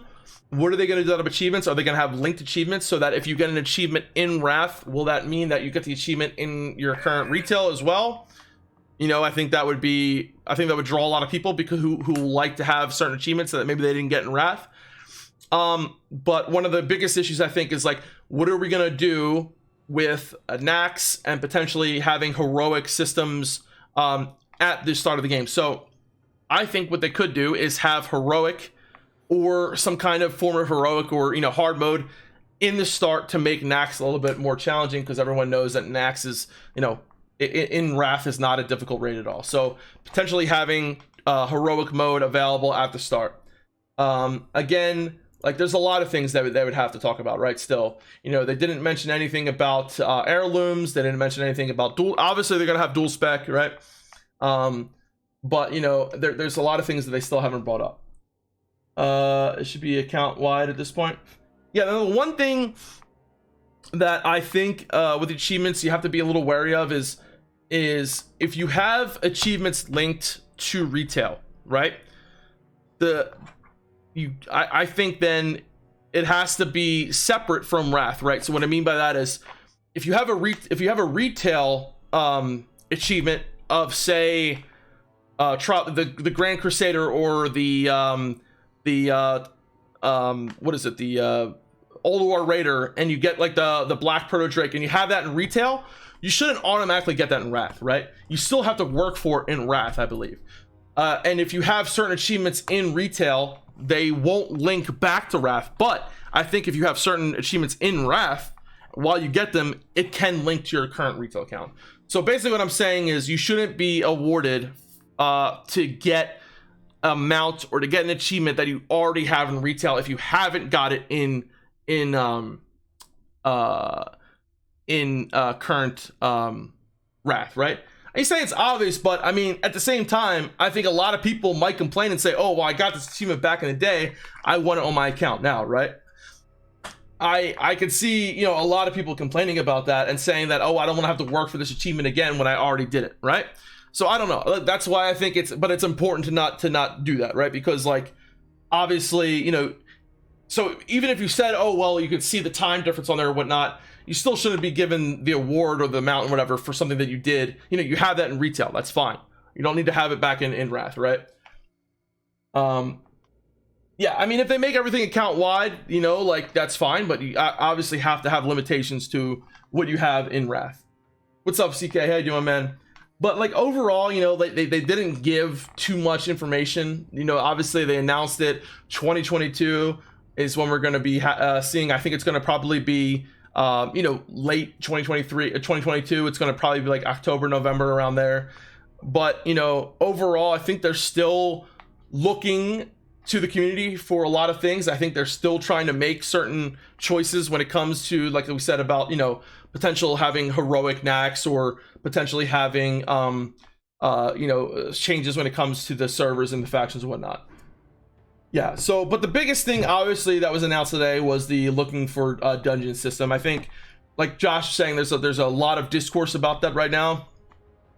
Like I said, I was okay for either way.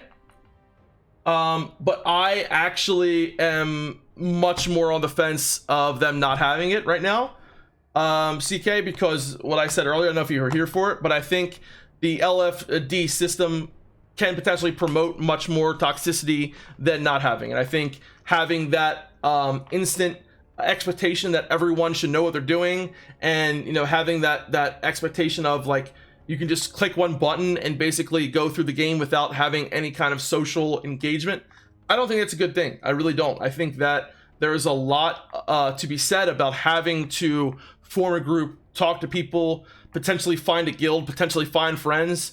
And I think the LFD system was put in there to make things easier for people, but I don't think that easier is always the right choice. I do think that sometimes having to, you know, form a group and having to find people is more beneficial for you in the long run. I do. I liked having to find a group for a dungeon on my own. LFG is the worst thing that happened in a while. See, I mean, like, people are very split on this. Very split. I think, you know, it is a different type of player, you know, that is maybe used to, I'm not saying this is everyone, or maybe used to that single-minded, single player type of game, right? Where I mean is, like, if you've played retail for a long time, I played retail, you know, for a long time. I played in Legion, I played all the way, you know, for all the way up to Legion, right? And when I came back to Classic, initially I was not very happy about having to find a group, right? I'll be honest about that. I was very like, oh man, you know, the LFD system.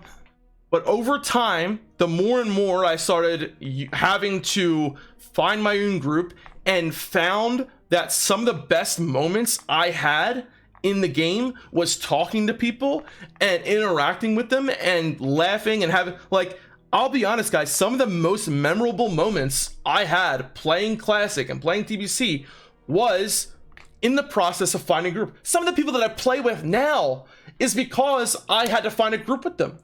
And I'm not saying that can't happen in the LFD system, but it is much more natural in a non-LFD system to have that kind of engagement. Most of the time when you join a group in LFD, there's either very limited conversation or none at all. And when it comes to an MMO game like WoW, you know, some of its strengths was this socialization that you had to engage in to move forward. And as the game progressed, a lot of it changed in a lot of those ways, right? There was a lack of engagement from player to player in certain aspects, right? And I think what Hsieh and the team is trying to do here is they're trying to keep that level of engagement, that level of social, engagement, basically, at the core of the game. And I think that that's something that for a lot of people, it might be uncomfortable. It might be something that they're not used to. But I truly believe that for the progress of the game and for the health of the game, it is a good thing. I really believe that. And I think that hopefully some people like myself initially was standoffish about it. I was like, oh man, I have to go back and do things the way I did back in 2006 or 2005. And like I said, initially I was very hesitant about it and I didn't want to have to engage with people that I didn't know. But now looking back at it, I would not give that away for anything. I think that gave me so many good memories, gave me so many good instances of meeting friends and having a good time, that I think having a system that will just put you in a group with a random person and, in a lot of times forces people to look down at someone who either doesn't have good enough gear or doesn't have certain achievements. And guys, I'll be honest, there were times where I joined LFD on like an alt or like coming back to the game where I haven't played in a while, and I was instantly booted because my gear was shit. Right? Like instantly booted, dude. And, like, I just feel like the level of when you join a group and you talk to someone and you have a conversation with someone, you're so much more likely to actually treat that person like a person rather than just a fucking pixel on your screen, right? And I think that it's important to keep that aspect of it, alive. And like I said, I think that LFD wouldn't have been a big deal for me if it wasn't, because I would hope that the level of players, has gotten better, and some things maybe people playing in Classic would have a different feel than it was in retail. But at the end of the day, I think it would still have been very similar to how it was in retail. So I am happy about this. I am trash too, so people must kick me. While player base is toxic as fuck, yeah, it is, especially when you are less likely to talk to a person or get to know them, right? So I feel like that environment breeds toxicity even more, right? And like I think that a lot of people are, used to, playing the game in a single player mode and are just comfortable with that. And I think a lot of people, are like that style of play because, maybe you don't have to engage with people. But I think, part of playing an MMO like Classic WoW, like TBC, like Wrath, a big draw for a lot of people is to engage with other people and have that, that level of, what is this going to be like? Am I going to talk to this person? What's going to, and, the unknown, right? So like, I understand where people are coming from when they say that, it's not something they're happy about. Like, I understand where it's coming from, but I try to look at the big picture. I try to look at how it'll affect the game overall. And I think overall, it'll affect the game in a positive way, unless so many people are just like, I don't know. It might come off to a lot of people who were really hoping for it, because maybe a lot of people were wanting to engage in that style of play because that's something that they like coming from retail or whatnot. But I think overall, for the health of the game, I do believe that it is a good thing. Yeah, LFG is not going to be in Wrath, John Delno. Yeah. We're pretending like no LFD tool leads to being welcomed into groups with open arms. No matter who you are, it's easy to replace DPS. Yeah, I'm not saying, yeah, I'm not exactly, what I'm trying to say again is like, I'm not saying that non-LFD is like a perfect scenario. Obviously, toxicity still happens in non-LFD. Kicking people still happens in non-LFD. But my argument is, it is much more likely to happen in an LFD style, than it is to a non-LFD.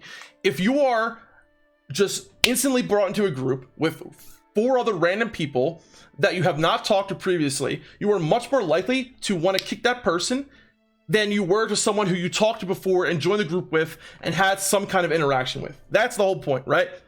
It's about there being a higher or a lower threshold and higher expectations, right?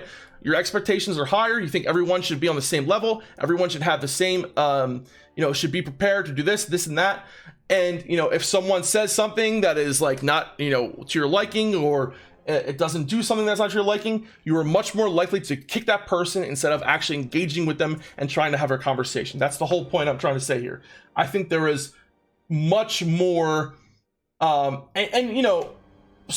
you say the make more friend thing argument doesn't fly, Josh. I 100% disagree with you. I think that, again, I'm not saying that one or the other is like, way better or way worse, but in a scenario where you're forced to engage with someone in a level of, okay, like I have to talk to this person, I'm not saying that you're instantly gonna like make friends with them, but I think you're much more likely, again, to make a impression on someone or to engage with someone and potentially add a friend to someone that you are forced to engage with than you are for someone that you're not that you're instantly put into a dungeon with, right? I'm not talking about one being like, extremely different than the other. I'm saying that this one has a much more likelihood of you finding someone to engage with, finding someone to play with than you would in the other one, right? Because the expectation in the other one, in LFD, is that you go in, you do the dungeon, and no one fucking talks. Like, I've done both to an umpteenth degree, right? I've done LFD systems, for what, 3 or 4 expansions, and the amount of people that I've met and added to my friends list compared to the LFD, compared to non-LFD, it's much higher in this one than it is in this one, right? Not saying that my experience reflects on everyone, but I think overall, I think you can admit that like there is definitely a level of, more socialization and more talking in one, which can promote to, and usually more cooperation that can lead to someone, being put in your friends list or someone being invited to a guild than the other. I think that's the whole point, right?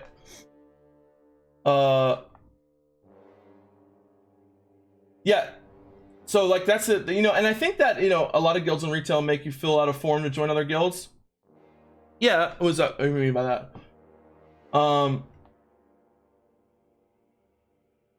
I mean, see, that's not okay. So I play on, Fairlane right now, and like most of the time I am doing runs with my guild. I totally admitted that, right? However, when someone is looking in chat saying we're looking for one more healer, for whatever heroic arc, okay, hey, I'm a healer, blah blah blah, invite me, get invited. 99% of the, not 99%, but like maybe 50% of the time when I join the group, someone says hello, someone says, hey, what's up? When you join a LFD group, in my experience, 99% of the time, maybe not, again, I'm being a little overboard, not like, but like more than half the time, no one says anything. It's just, you start the dungeon and that's it. And like, I feel like we're being a little like, I don't know, am I being like, I'm trying to be as truthful and honest as I am. And from what I remember, like I remember in like, again, Legion was the last time I had a really big LFD, but I did like Mythic. The difference between Mythic Plus and regular LFD obviously is a big difference because one is harder, so you're forced to engage more. But even for like normal dungeons, right? When I group up with people in, say in TBC or whatever, like a lot of the times it's just in LFD, it's just you start the dungeon, and if even someone does type, it's like so rare to see someone give a response, right? And most of the typing and interactions that I saw in LFD were usually something negative, something toxic, someone saying this guy's an idiot, kick him, blah, blah, blah, blah, right? And most of the time when I saw interactions in LFD, or I'm sorry, non-LFD, where it's just a normal group, it's usually someone just bullshitting, talking about something random, or talking about, hey, let's do this or let's do that. The level, the type of conversations that occur in each one, I feel like are different as well, right? I'm even guilty of instant kicking people back in Wrath. We would 3Q in the first, bam, gone. The same time a bit more like that's all I'm saying, right? Is I feel like one system promotes more of a, I'm not saying either one, like both, obviously both can be toxic. You can have a negative experience in either one, 100%. You can have a good experience in either one. All I'm saying is I think that one promotes a level of toxicity more so than the other, right? Because one gives people this expectation and makes everyone usually assume that everyone is like on the same page, that, you know, first of all, when you're forced to engage with people, even if it is just, hey, invite me, even if it is just come and summon me, it's still a start or an icebreaker or something that can lead to something else. When you're immediately instant into a dungeon or put in the portal and there's no need for any kind of conversation, then you're less likely to engage, right? So this is like going into like just fucking, you know, like human fucking psychiatry or whatever, right? Like, even there being just one fucking word being said or one sentence, you're going to be more likely to want to say something again, right? So many times in a LFD system, it would feel awkward to even type because it was just consistently quiet, consistently nothing being said, and it's almost like your expectation is to not say anything, or your expectation is to not talk. I wish I could have videos where, like, you know, sometimes the tank or someone would say, hey guys, how you doing today? And then just nothing, right? And then when you ask someone to invite and you have someone, even just an engagement like the tank saying, hey guys, you mind if I need on all the blues so that I can get the the disenchanting mats or whatever. Like, you already have now some level of you putting yourself into a scenario where you have to talk to other people, right? And that is a good thing. That is a good thing. Yes, can it lead to negative things? Absolutely. Yes, can it lead to positive things? Absolutely. But the fact that you're engaging at any level, right? The fact that you're engaging in some point in one form will lead to a more likelihood of future conversations or future engagement, where the other one is way more likely to continue a, you know, silence or a non-verbal like fucking engagement, right? And that's the thing. Some people don't like to talk, don't like to chat. That's fine. You know, most of the times you do a dungeon, there's always someone who doesn't say anything, and that's fine, right? But, you know, I feel like when you're put into an environment where you're instantly, you know, grouped together with random people, and I mean, maybe this is just me, or maybe, I don't know, I've seen it obviously happen with other people as well. You're just like immediately brought to the dungeon. It's almost like it's not like a shyness or whatever, but like, I just feel like you're so much more likely to not engage with those people, right? And I feel like a lot of people view that almost as like these other players aren't other people, right? I feel like with LFD, you're less likely to, and this is like, again, my experience and how I feel about it, right? When I do LFD, I'm less likely to see those people as other players. Like, obviously I know they're other players, right? Obviously I understand that it's someone else controlling that player, right? But I feel like I'm much more, I feel like there's more activity and there's something more going on when you have to either go to the dungeon together, meet at the stone, and the level of activity of just doing something small together like that, right, is much more engaging than the other. Can your argument be applied to BGs? Absolutely, right? That's a good point, Purple. That's a really good point. Okay. Nowadays, you can only do 5-man. You can only group with 5 other people, right? But back in the day, this is a great point, Purple. It's a really good. When you grouped with other people, and okay, say looking for more a Rafi Basin.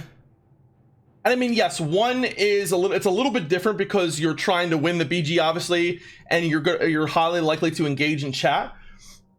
But when people are even I would join groups to where it would just like people would want to play together, and I mean you can compare a little bit, but the more I'm thinking about it, yeah, it's a little bit different, right? Because one, you're more likely to work together and work over comms because your goal is to beat the other team, right? And you have a clear advantage when you're on comms, right? And when you're talking with each other. So yeah, I mean, it's a little bit different to when you're just put into a group with random people, because obviously there is some similarities there, right? Because like when you're engaging with other people, you're more likely to strategize, you're more likely to try and, work a problem out than just try to just bang your head against the wall, right? And just like, okay, I'm just these random people, no one's talking, I'm just gonna keep doing this or keep doing that. Most of the time, the only times when someone will talk in an LFD system is if they're wiping over and over again and someone says, okay, now what's the issue, what's going on, or if someone talks about kicking another person, right? So yeah, there is some similarities there, but I think one is a lot different than the other because you're obviously your goal is to actually beat this other team, where in a PvE scenario your goal is to just do the dungeon.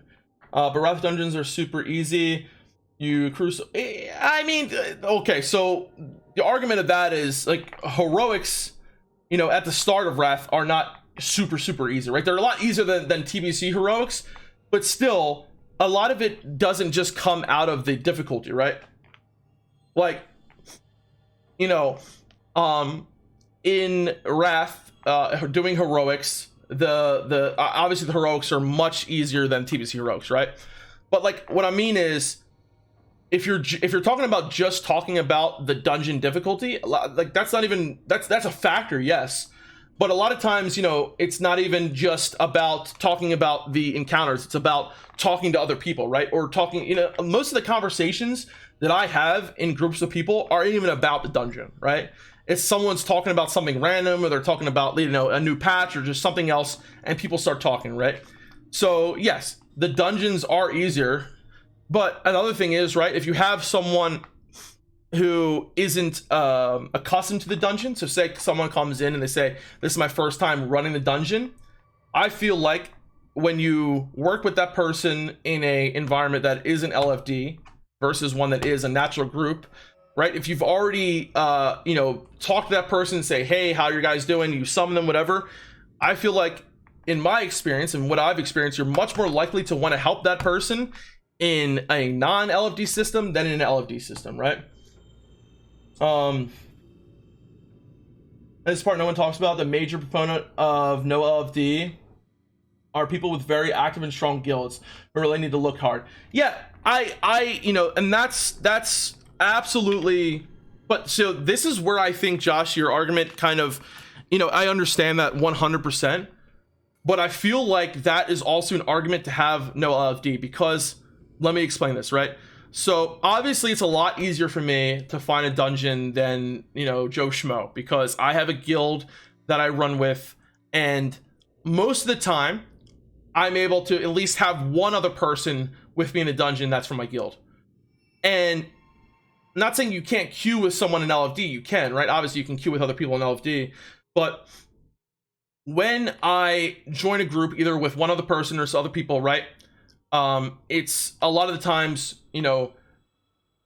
it makes it easier, right, because you're doing it with someone. Now here's the thing, if I were a person who had no guild and I went in LFG or used LFG bulletin board and found a group, and that group was 4 guildies, and the group in the LFD said it was the same thing, I feel like you have a better chance of finding a guild and actually potentially engaging with someone, because let's be honest, I think the likelihood of people talking in a non-LFD is higher, right? And then in an LFD group, I think your likelihood of potentially even finding a guild or finding other people to play with is, so that could be an argument in either way, right? Because I feel like a lot of people have probably found guilds through, and I've even found a guild through this back in, like, I don't know, was it CAT or whatever, doing a random dungeon, or, you know, or I don't know when it was, but I had a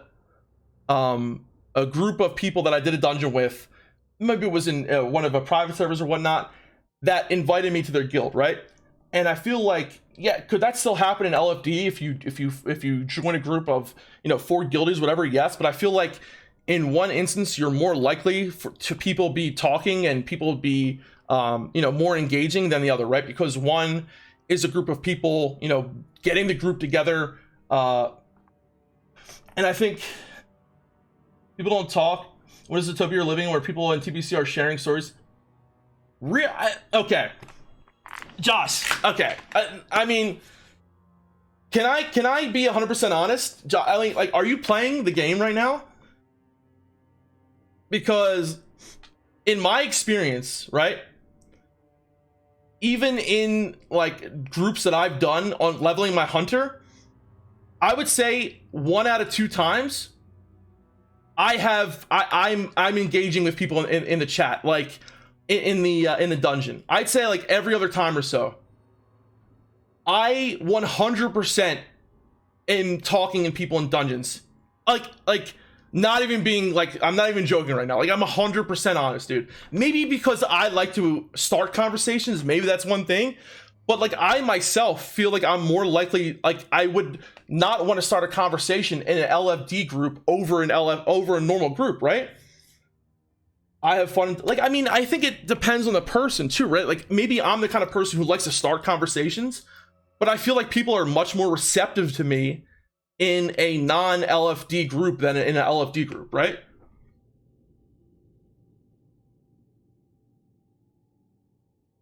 Like, I want to do this later on tonight.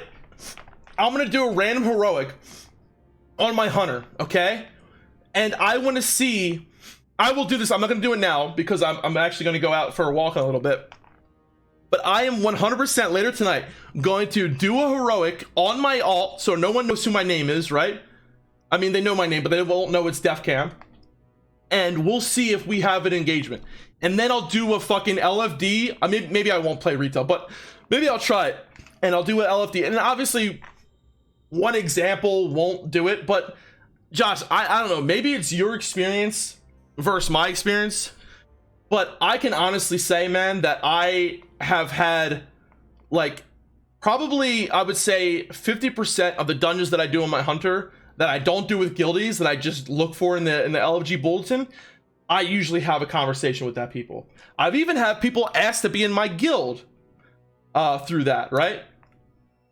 I don't know, man. Like, I feel like certain people's experience are different. I don't know if it has to do with servers that you're on, right? But like, in my experience, I'm like kind of dumbfounded by the fact that people feel like there's that much of a similarity between the two.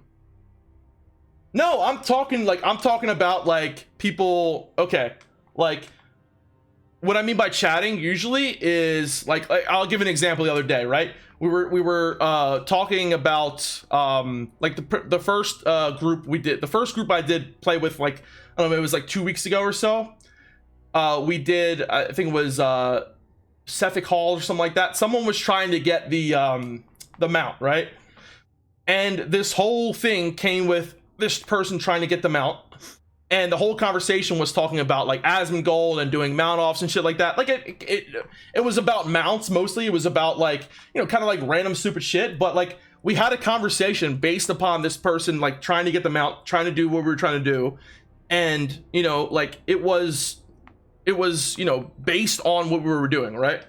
So I feel like, you know, there's a difference in like what the conversation is, absolutely, but I feel like just that conversation is so much more likely to happen in that environment than in an LFD environment, right? I'm with you, Defcamp. I have interactions in dungeons too, but like I pointed out before, I'm kind of a weirdo. Yeah, I mean, like that's the thing too. Like I am too. Like I a lot of times I initiate the conversations, and I will say that. But like, here's my experience. I feel like I'm much more likely to initiate a conversation in a environment where, you know, the people invite me, I go and then help them summon, we buff each other up, you know, whatever, we do all this shit. And like, I feel like much more inclined to want to talk to these people than I would be if I were to do a LFD, right? If I were to click on one button, get instantly ported to the dungeon, a lot of times that I just feel like kind of like, you know, whatever, it is what it is. It's just a dungeon. I'm just going to do it. And these people don't even really exist in my mind, right? So maybe it has something to do with my personality, but I feel like a lot of people can agree with that, right? I feel like a lot of people have that similar story where if you're just put into one scenario where you're thrown in there and you're, you know what I mean? Like, but that's what I'm talking about, Josh. I think the chatter is where it all comes from, right? Like the chatter leads to something, right? The chatter leads to someone actually, you know, maybe, you know, talking about something else, right? I just think that no chatter has already been there for some time. It has. It absolutely has. But Josh, I think my whole argument is based on the fact that that chatter is more likely to lead to people viewing the other people in a more positive way than without chatter, right? Because when no one talks, and I feel like no one talking in an LFD system is much more common than no one talking in a regular group system. And in my experience, when you don't have that chatter, you're less likely to look at that person as another human being and just as a fucking pixel on a screen. And you're more likely to just kick that person if they make a mistake than talk. But now that you've been talking with this person and even saying something like a joke or whatever, you just have a higher level of like compassion or even just like some kind of fucking, you know, like feeling towards that person. See, I disagree. I think no chatter is not a good thing. And but it depends on the chatter, CK, right? If someone's talking and not pulling because they're talking like 10 times, like, you know, for every 10 seconds after the pull, then yeah, that's an issue. Oh, I agree. I far from saying LFD is without issues. My overall thing is the large benefits outweighs the notable downsides.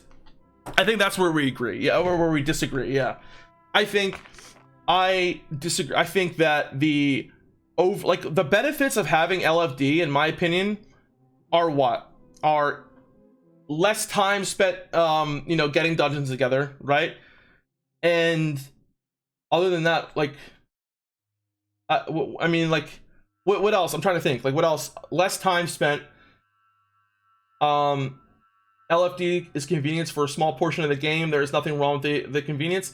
Yeah, but I think the convenience part doesn't outweigh the experience that you have in a dungeon where you're more likely to meet people and engage with people and potentially join, like, you know what I'm saying? I don't think that little bit of, like, I think actually going out and like going to the dungeon and do, I think that's good for the game, right?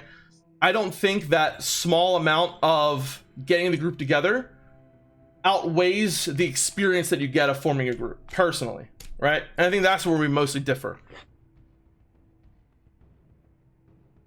And I think that's why the team is not doing it. I think because they want to, you know, keep that level of whatever, even if it's a small amount of socialization, even if it's a small amount of, you know, interaction. I think they want to keep that because it speaks to what classic, you know, whether it's classic TBC or classic whatever is, since coming back to classic, one thing I've noticed on the whole, people are in such a fucking hurry. It's go, go, go.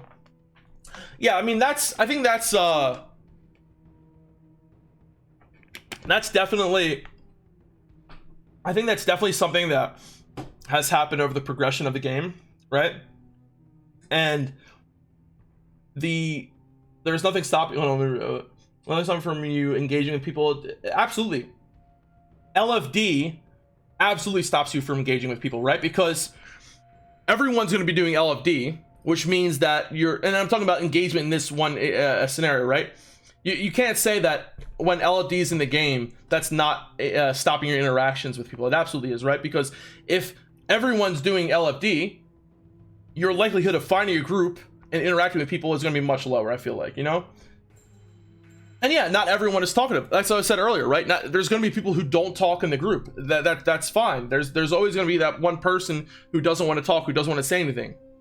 But I think to want to take away a like social aspect of the game, right, just for the convenience of doing stuff a little bit faster, I think is where we started to go wrong in the progression of WoW. I think when we started to take away these even small social aspects of the game, like finding a group, like finding a raid, right? I think when we started to do these things is where we got to the game now, when it feels like so much of a single player game, right? And like, that's my whole point about this, right? It's a lot of the times the little things, those little social engagements that make the game fun for people, right? That make the game interesting, that this level of like, you know, to the point where we have it now, where the level is, you know, you click on a button and you're instantly put in a group. It's progressed over time to where we are now, to where you don't have anywhere near the level of engagement with other players than you did back in the day. That's my whole point, right? And I think, you know, something to what Blaze and Bob said here with the you know, go thing, I think that's been a byproduct of that over time, right? I think people, you know, I mean, like honestly, like, it's, you know, it's obviously there's a lot of reasons why, you know, people are much more, you know, they want, you know, to spend their time more efficiently or whatnot, right? But, you know, a lot of the times in an MMO, you're going to have times that aren't spent efficiently. Like in a raid, you know, I mean, how many times do you do a raid and you're spending, you know, 20 minutes of the thing with someone, you know, explaining the fight or whatnot? I'm just saying, like, obviously, you know, there is a huge level of people now who want to do like speed runs and do all this and whatnot. But I think, you know, it doesn't, that you can have both, right? You can still have, you know, a go mentality, speedrun mentality, and also still do dungeons in a fast, you know, quick way too. So, yeah, and that's fine, you know. So I think, like, yeah, to be honest, I don't think the socialization is for me. I've done 5 TBC dungeons today. I can't remember the names of dungeons. That's fine. Like, it's not for everyone, obviously, right? But the thing is a lot of people like, you know, classic WoW or classic TBC because of, you know, those aspects, right? Or they like it, you know, because of, you know, like a big draw to people when classic came out was to have that level of socialization again and not play the solo player MMO that they've been playing for so long. And I think the big contention with Wrath was, you know, this system came out late in Wrath, right? Very late in Wrath. And it was a system that a lot of people back then did not like, because it took away from a lot of the core values and principles that they liked about the game, right? Not, you know, obviously back then it was a really big deal. And like today, I don't think it's as big a deal, right? There's not like a huge thing that's going to happen, but over time, it was the effect that it had on the game, right? Over time, it was the effect of other things being put in the game, like LFD, that had the effect on the game overall. Is what my kind of argument is, right? I think when you look at where the game is today, in where it is so much less of a socially active game or socially engaging game, you can clearly draw that back to changes like the LFD system. Having limitations is what makes life interesting, not just in games, but everywhere in life. If you automate away every little inconvenience, you'll quickly discover you have no life left you're actually living. I don't mind having to bear the inconvenience of needing to find a group that makes the community interesting and social. Yeah, and I think, you know, a lot of people, like I said, a lot of people have very different viewpoints on this, and I think that's okay. I think that there are systems in place and add-ons in place that can make your convenience factor much different if you want to, right? You can obviously get like an add-on like LFG Bulletin that, you know, obviously it's not going to bring you to the dungeon, but it'll make you finding a group a lot easier. So there are things you can do to make, you know, finding a group more convenient. There are things that you can do that make it easier. You know, like there's a level of convenience that's good and maybe a level of convenience that isn't good for you, right? I think a lot of people really, you know, are really on the fence or opposed on this because so many people play the game in different ways. So many people play the game differently than others, right? I, for one, I like I'm weird, right? I like leveling. I like spending my time socializing with people. I like, you know, doing random shit. I like doing dungeons at low level and grouping with people and having engagement like that. A lot of people don't like that. A lot of people just want to get to end game. They want to do their end goal and that's it. And that's fine, right? People have different expectations of the game. People have different ways of playing the game, and that's totally fine. But, you know, overall, I think what they're trying to do here with having this implementation of not having LFD in there is to, you know, look back and see where, you know, what classic for a lot of people means. And it meant going back to the core values of what WoW was, right? And for a lot of people that meant a game that was a little bit more social, or a lot more social in some aspects, a game that was, you know, more about the community. And I think with them doing this, they want to have two versions of the game. They want to have one that is, you know, the more streamlined, the more single player type environment where, I mean, it can be, right? You can also join a guild and not have that experience in retail. And then, you know, the other aspect of having classic. And maybe I'm trying to think that maybe that's what their mentality is, right? Is anyone in the chat going to not play Revolution depending on how they implement or not LFD? Like, is either side a deal breaker for anyone? Yeah, I don't think there is anyone like that. I mean, like I said, either way for me, I definitely would have played the game, and either way for me, it wouldn't have been that big of a deal. Like, if they would have put in LFD, I would not have made I would not be like that, because I was expecting it. I was expecting to be in the game, but I personally agree with this choice, and I personally like this choice.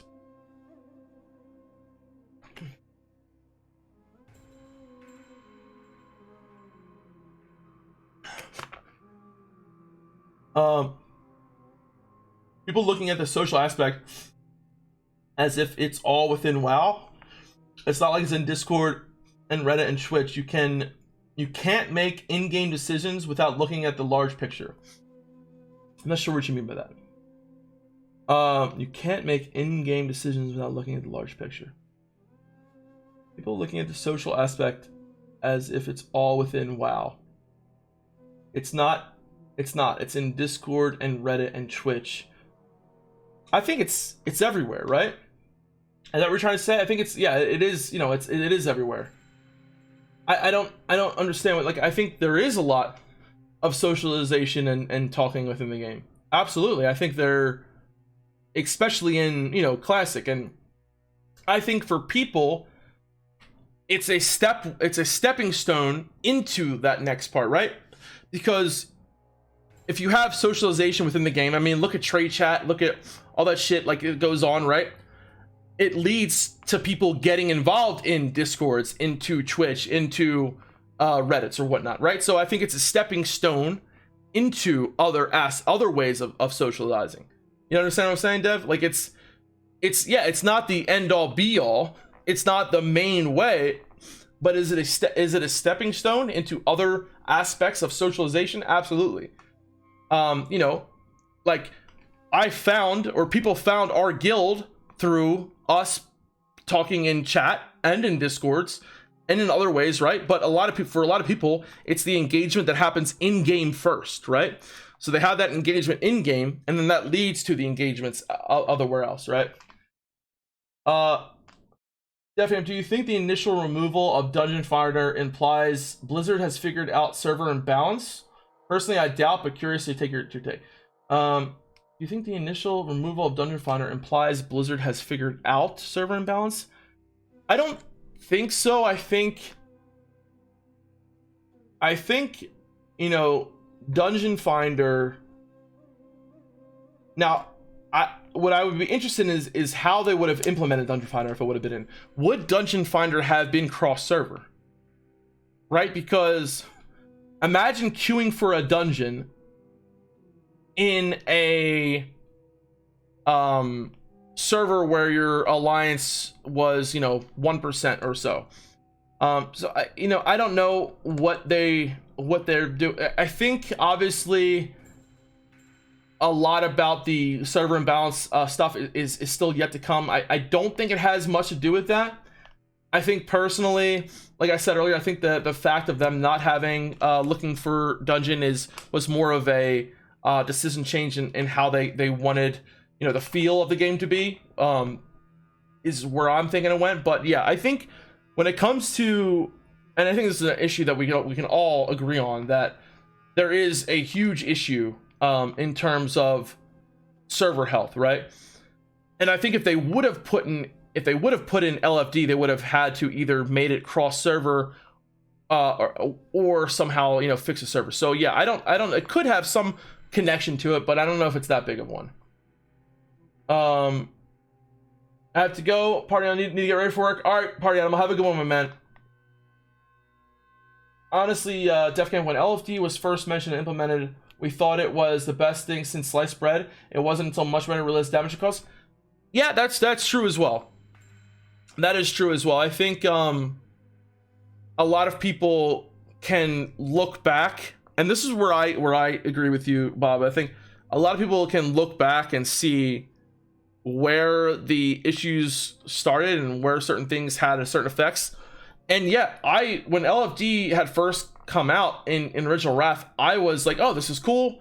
It's gonna make finding groups a lot easier. It's gonna make it so that I can engage with people more, and it did the opposite, right? It made it less engaging for me.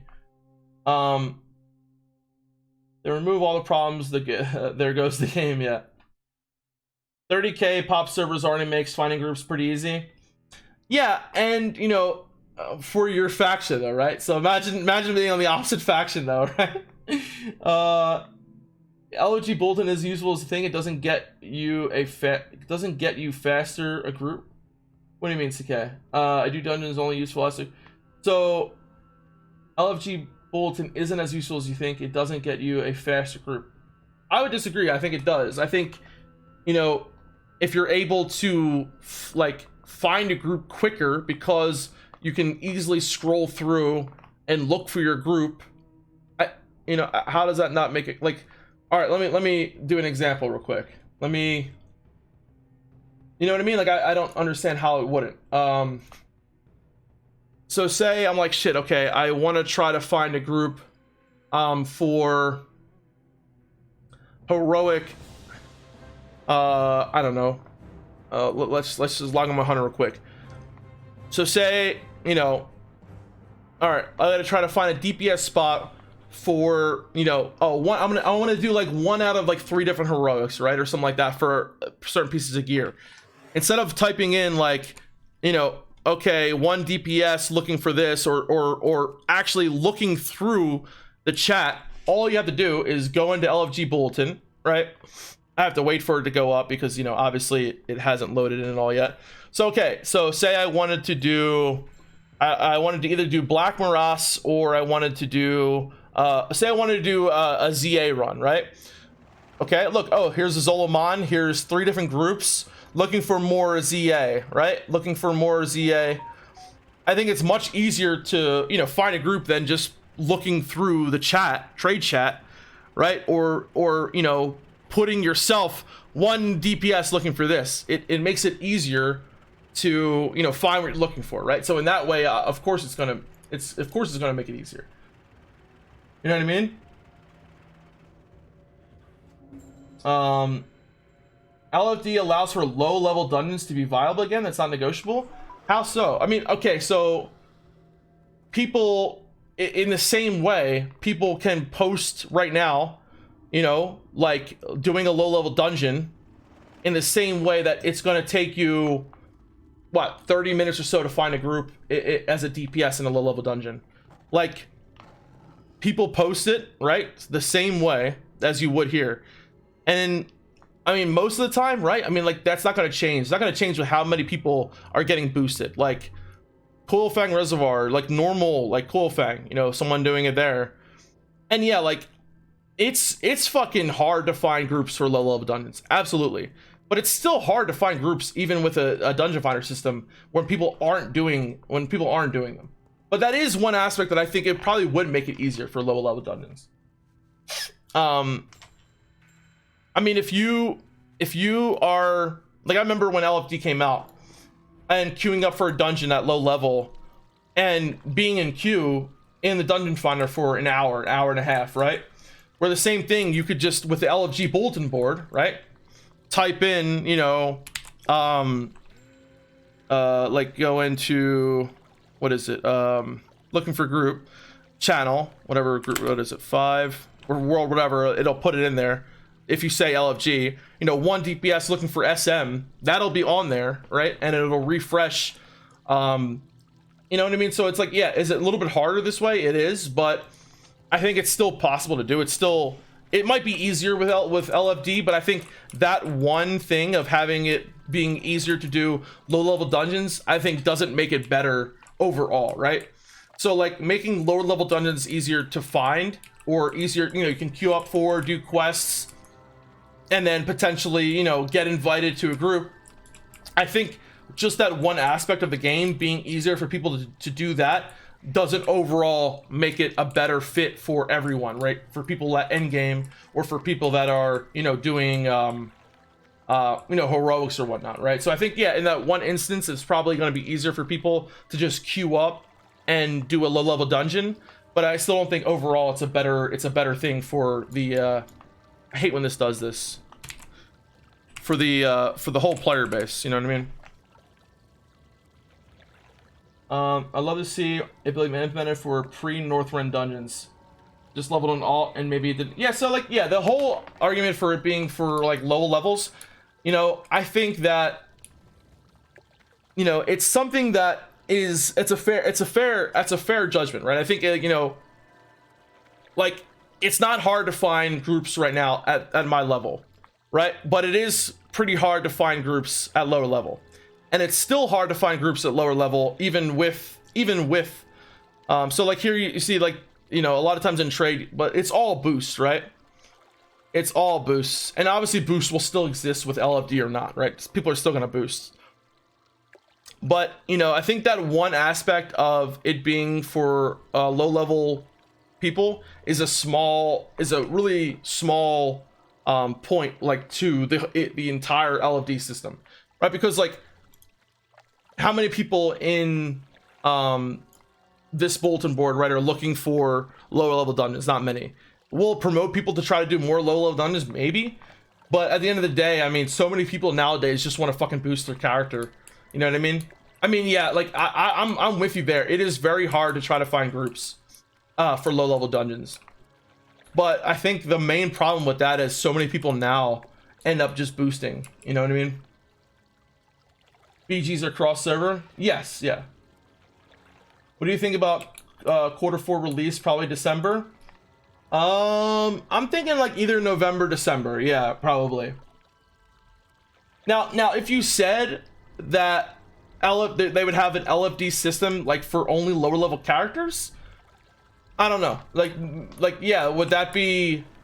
But I think it still is going to lead to eventually they're having one for you know, for high level characters too. They made a decision for the good of the community. I think so too. Yeah. I think so too. I think like, you know, there are positives and negatives, right? Like one positive that you said, right? I think like there being it for it being easier potentially to find a group. But like if you have an add-on like, you know, looking for group bulletin, you can put in, you know, looking for group level 22, you know, looking for SM, and then hope that you get a group too. Right, obviously it's not going to be, you know, but I remember like when when leveling, trying to find groups for, obviously it's easier when you're tanked, like as a DPS for like SM, being in queue for Dungeon Finder for multiple hours, you know what I mean? You want to talk about the TCC gear score was 100% worse than LFD was? I don't know about 100% worse. I think that gear score toxicity I think they're also linked too, because a lot of the times you would get grouped with someone that had a low gear score and instantly kick them, right? So that's something that I think like they can go hand in hand. They don't always go hand in hand, right? I think you're more likely to kick someone that had a lower gear score in an LFD environment, but like they were both pretty toxic. I mean, like gear score, I think gear score and LFD were the biggest issues that a lot of people had in original Wrath, right? Dual spec wasn't mentioned. I think they're definitely going to do dual spec. So if I remember correctly, dual spec didn't come out until, was it like TOC? But I think for sure they're going to have dual spec at the start. Yeah. I think they should have mentioned it, right? They definitely should have. So the thing about LFG bulletin, right, is it's completely different than using LFD. In looking for group bulletin, I still have to whisper the person, right? It's just all LFG bulletin does is it makes it easier to look at this, right? This is what LFG bulletin does. So the argument that this and LFD are the same is completely false, right? You still have to, number one, message the person. Number two, go to the instance, right? And that right there is the whole argument of why you shouldn't take that away from LFD. You still have to do everything that you would do. It just makes it easier to put what you're looking for here instead of looking through here, right? And then it saves it too, right? So, you know, someone looking for a lower level group or whatever can, you know, scroll down and try to find what they're looking for, right? It doesn't take away the going to the dungeon or interacting with that person at all, right?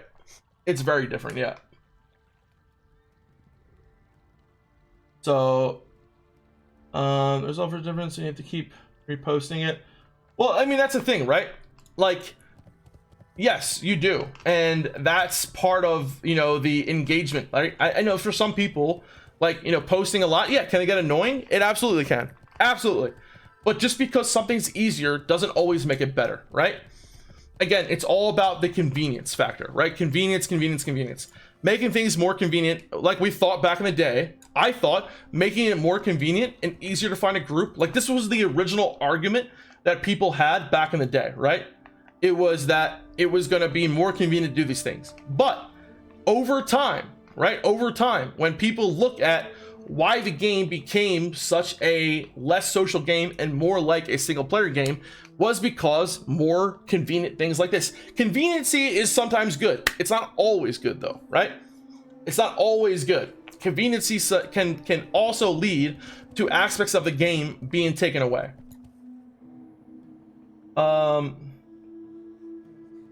No way add-ons will ever come close to no, it's not. Yeah, it's definitely not coming close. The whole argument is though, right, is that it's something better than the original of just looking through here, right? So what I mean there is, like, there are add-ons that, you know, will actively look for groups. There are add-ons that will actively, you know, try to I think there was one called like there was like even one like Dungeon Fighter add-on that would like look through bulletin board and try to find your group, but like you still have to go to the instance and you still have to have some level of engagement with those people. And I think that's a good thing. I think that, you know, there shouldn't be add-ons that you know, just play the game for you in that respect, right? I think that there are a lot of, you know, like I said, there's a lot of arguments either way, but I think when you look at the overall effect on that it has in the game, I think the main issue, like I said, I'll go back to this again, is that you're taking away, you know, that level of engagement, no matter how small it is, right? It can lead to, you know, more socialization. It can lead to helping to find guilds. It can lead to less toxicity in regards to how people react to other people in LFD. And I think that overall is better for the game than having it in there. Like, again, I think there are good things about LFD, but I think overall it would lead to more negative things like it did over time in retail, right? You think it's definitely dropping in September? So if okay, so if the new season was announced when in 2 weeks, and if Sunwell comes out. Now here's the thing about Sunwell, right? Sunwell, I think, is going to come out in phases, or in so Sunwell was originally like a couple bosses, and then a couple bosses. It was like in wings, right? If they do that, I think, you know, we have probably 6 months or so after Sunwell is originally put out. So I think October or November is what we're looking for, because obviously we know it's going to be 2022. They said that, but I think October, November, is going to be, you know, much more of the likelihood. I think, you know what I mean. Gear score affected raids. Yeah. Oh, absolutely, and you know, like I guess what I said. Like, I think the main two things in Wrath that most people had contention with, or most people look back at now and say, wait, but the thing about gear score wasn't something that the game did, right? That's the main difference. Gear score was an add-on, and gear score was, you know, obviously the community is what made, you know, gear score the toxic in a way, but, you know, LFD is something that the core game has control over, right? Like, I mean, yes, could Blizzard have blocked gear score? Yes, they could have, but I think the main thing is that, you know, we actually like, a lot of people, you know, had Blizzard come out with this function, right? Blizzard came out with this. That's the main difference. Dual spec came with Ulduar. Okay, cool. That's, yeah. It took time to talk about Inscription. I think they purposely ignored dual spec because they think they didn't want to drop 2 bombs in the community. You think? I think dual spec is... Here's what I think about dual spec. I think even if dual spec were to come out now in TBC, I think most people would be okay with that. Because what dual spec does, it doesn't really affect the game negatively in too many ways, like something like where LFD would, right? Dual spec allows for, you know, there to be a little bit more flexibility within raids, and I think dual spec overall, like, I don't find too many arguments against dual spec that really makes sense in today's, you know, in today's like climate, right? I think dual spec is just it makes people want to play the game more, in my opinion, right? I think it actually brings things together. Gotta get back to work. Oh, comms? Okay, quick, brother, quick. Okay, Melderon, I got you. Where you at, Melderon? Melderon, there he is. We call him.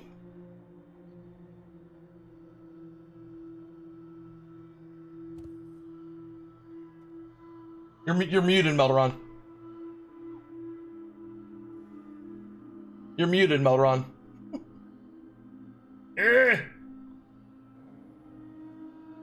Oh, Costin, what's up, brother? How you doing, man? Hey, I only have like 2 minutes. Give me the TLDR. It took me like 7 years to answer that fucking text. Okay. Sorry. Okay, so no Dungeon Finder, no LFD. Well, yeah, because they're not going to fix the servers. That's why. Yeah, I know, but like, there's a lot of contention about this. I'm really happy about no LFD. I think that overall, like, LFD was a negative thing that implemented in the game, but there's a lot of contention about that. Yeah, but it's only negative if there's more than one server. It doesn't even matter anymore. Right. So that's the thing. So that's yeah. So someone did mention the fact that it could be more linked to the servers. So you think that? What do you think they're gonna do with? You don't think they're gonna? They only mentioned certain things, right? They only mentioned no. They didn't mention patch 3.35 or something like that. No, all they said was no DK boost, right? So there's no boost for DKs. The boost though will be level 70 boost. Gotta make that money. And what else did they say, guys? No LFD, no boost, and no DK boost. Oh, and DK will be there'll be a pre-patch where you can play DKs, obviously. That was really it, right? Like a level before it comes out. That's good. Yeah, but they didn't say how long it's gonna be. They didn't. Yeah. Give me 2. That's all I need is 2 weeks. That's it. Yeah, but the new expansion. Did you see the new expansion thing? So No, they made like a dragon like race. Yeah, they are. I gotta get back. I gotta get back. I don't care about that. I'll talk to you later. All right, I'll talk to you. All right, brother. Yep. All right. Yeah, he made a good point that I think that, you know, like the main reason. So what he was saying that the LFD and the LFD and the what's the name things could be linked in that way that you were who said that with the servers, because with no LFD, right, it also means that I think that they're more likely to potentially keep the servers I don't know what he meant by that, but like, are they more potential to keep the servers as they are because of no LFD? What did he mean by that? I think he meant, so who said that earlier? Is that it could be telling that there's no LFD, the fact that they're not going to switch servers? Yeah, I mean the new expansion, like overall, I don't think looks bad. I just think that, like, I don't know. I don't think there was enough. They want you to buy server. Oh, I see what you're saying. I see what you're saying. So okay, so that could be an argument for, yeah. So, but the thing about LFD, all they would have done is made LFD cross server, right? Or, you know what I mean? Which they could have done, right? But I don't think they would have, yeah. So Melron's argument is that they can't do LFD because the servers are so bad. That's what he was saying. Okay. So even if they wanted to do LFD, they couldn't because of how bad the servers were. Now I understand what he meant. So do you think that's true? Do you think that even if they wanted to do LFD, they couldn't because of how the servers are? That's interesting, right? Because if LFD would have been only for your server, right? Then there's no way they could have implemented it in the first place, because it would have been impossible to find groups, right? I mean, that's possible. That is possible. That could be why they're not doing it. But I would think an easy fix around that would just be doing cross-faction LFD, right? I don't know.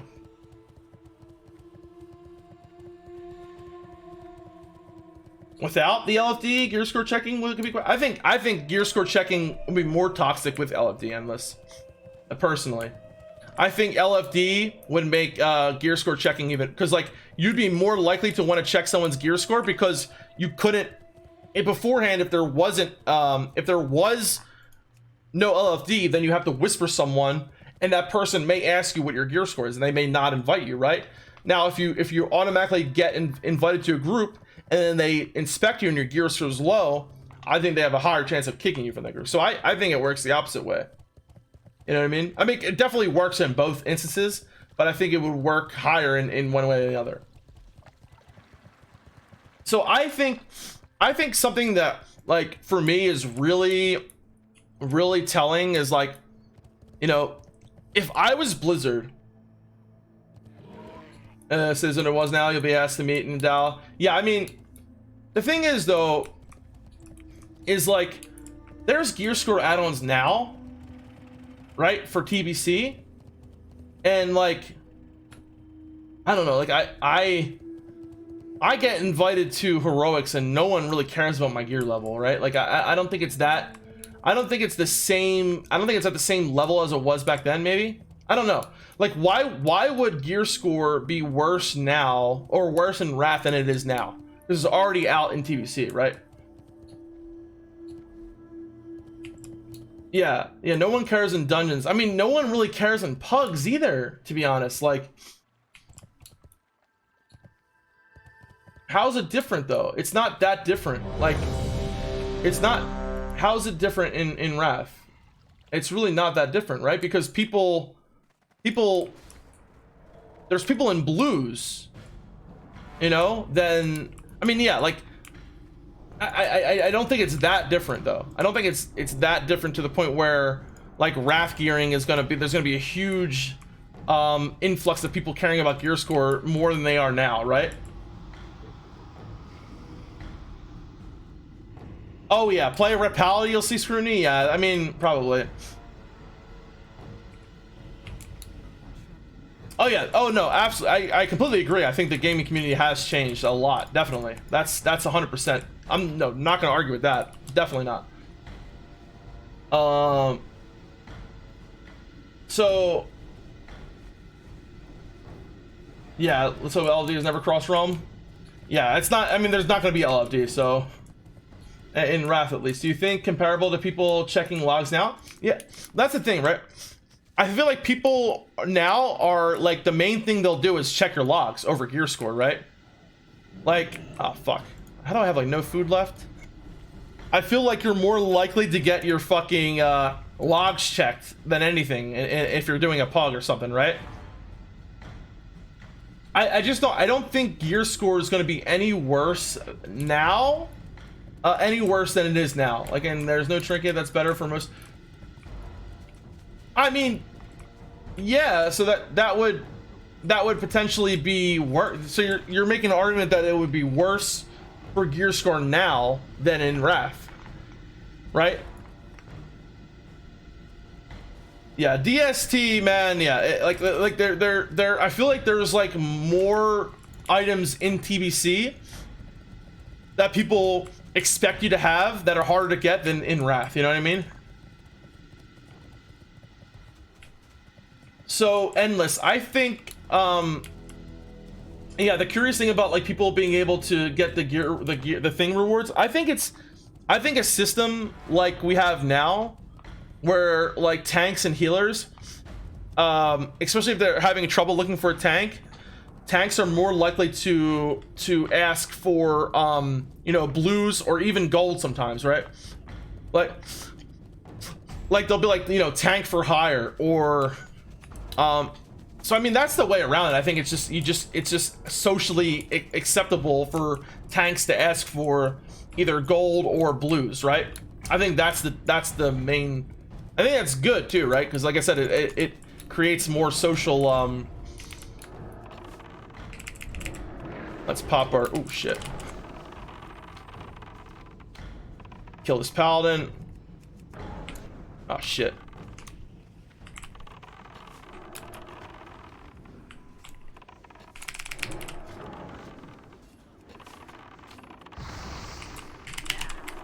Get him! Oh, he blocked.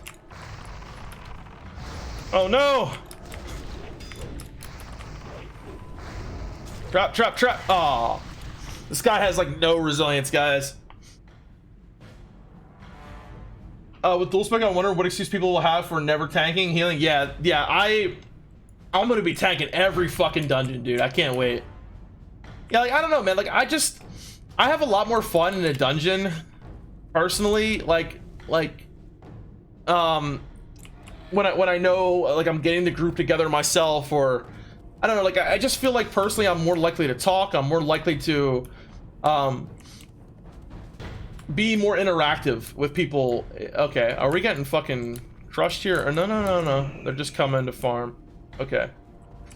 What Al said that it doesn't have a DST. Yeah, that's what I mean. I don't think it's gonna be any worse in Wrath with gear score and shit than it is now already, with people assuming that you should have certain gears, right?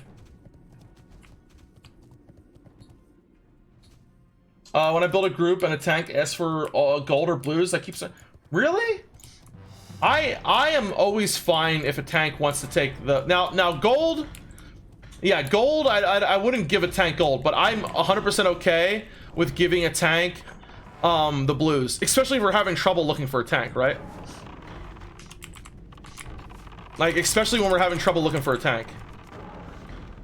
Woo! Wrecked his ass. Yeah, I mean, tanks, it's, you know, it's hard on them sometimes, you know? I mean, like, a lot of times tanks are expected to know the fights. They're expected to, you know, I feel like a tank, in my eyes, they're obligated to a little bit extra. Especially now that I'm going to be a tank, right? That's even more so. Oh, let's drain his mana. Oh god, I love having Viper Sting now, guys. It's great. Get him.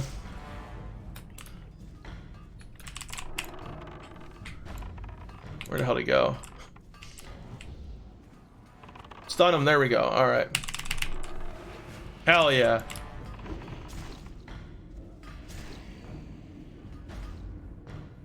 I like doing BGs on my hunter, man. It's fun.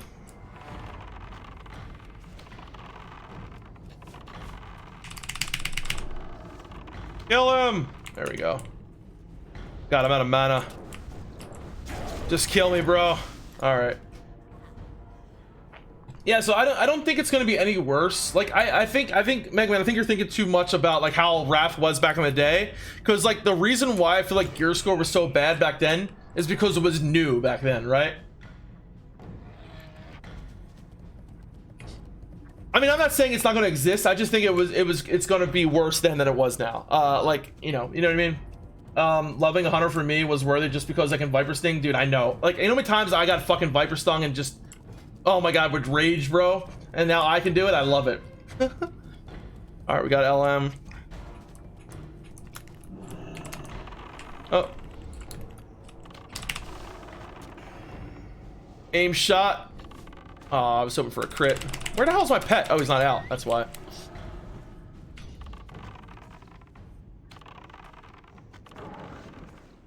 Big ol' hit.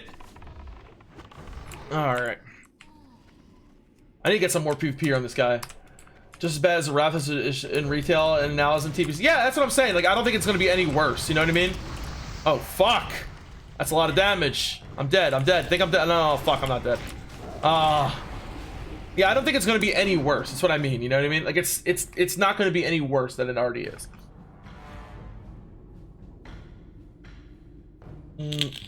Yeah, we'll have to wait and see.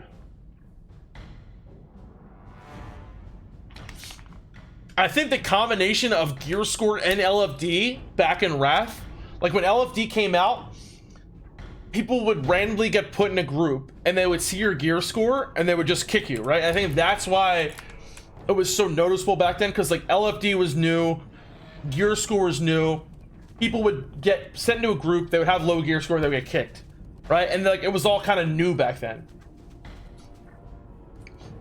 For Valinor, yeah, dude. I'm not gonna be, because I'm not gonna be healing, my dude. Well, it's not even that great for like some specs. Like, it's better for some specs than other, Christian, or for some classes than other. Like, I forget. I don't even think disc priests. I don't think it's bis for like. I'm pretty sure something else is better for disc, if I remember correctly. All right. I can't wait to tank though, guys. I'm so psyched, man. Let's do a aim shot. Come on, aim shot, aim shot, aim shot. Stop that heals from going out. All right, there we go. Dude, I love the Mortal Strike that aim shot has. It's so fucking cool, man. I just love the fact that I have like a Mortal Strike ability, you know? Nowadays, no one kicks you from low gear score, man. Yeah, exactly. That's what I'm saying. Like, it was much different back then. You know what I mean? Like, back then, gear score was new, LFD was new, and people would kick you for that. But like nowadays, I don't think it happens like that much. The problem with gear score back then, it was purely based on eye level. Yeah, right. So when gear from previous tiers and that good tier, the add-on would indicate. That's right. Yeah, I do remember that. And like people would get around it in other ways too, like, you know, having certain things in your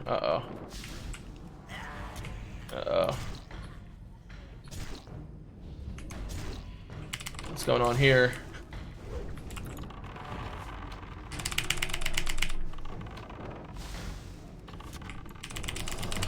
Fuck, this guy's fucking me up. I just hate having like no defensive sometimes, man. But yeah, that's a hunter, bro.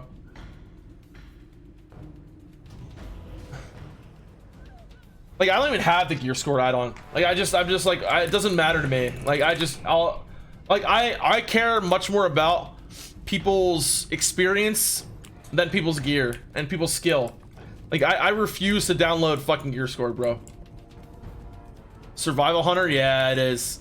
I'm BM, but fucking put hunter's mark on me, bitch. What are we gonna hit? What are we gonna hit? Where's that music coming from?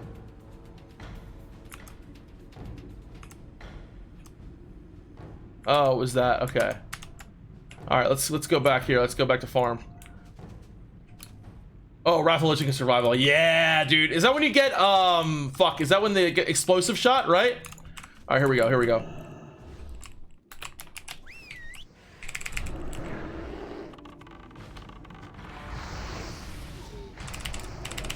Fuck. Nice, I'm getting heals, baby. Oh, fuck, I'm still dead. Shit. Yeah, that was explosive shot, right?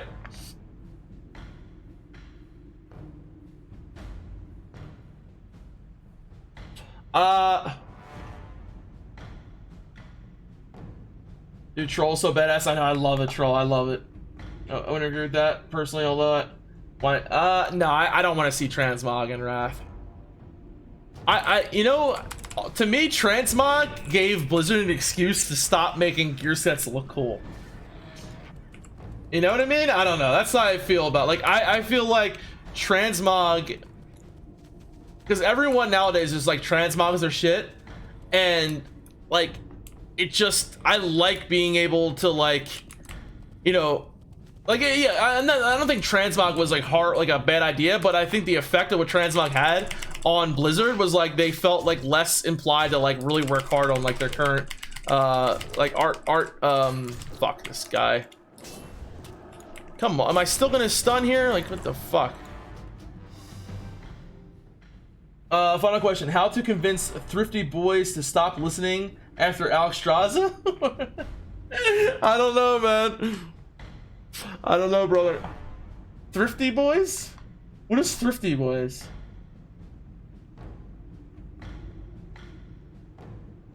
Yeah, so Transmog, like, I'm not inherently against like Transmog, but I don't think it should be in Wrath, just because like I think like a lot of the gear sets were really cool looking in Wrath, and like I think overall like Transmog, what happened, at least in my view, is like when Transmog came out, I really feel like a lot of the gear sets just started looking like really kind of shitty, man.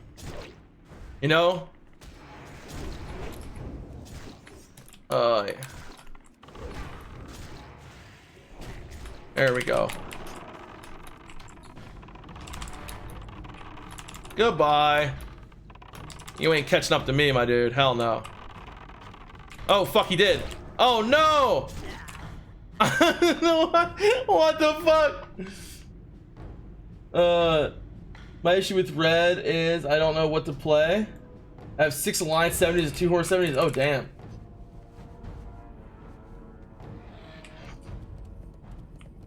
Druid tier 10.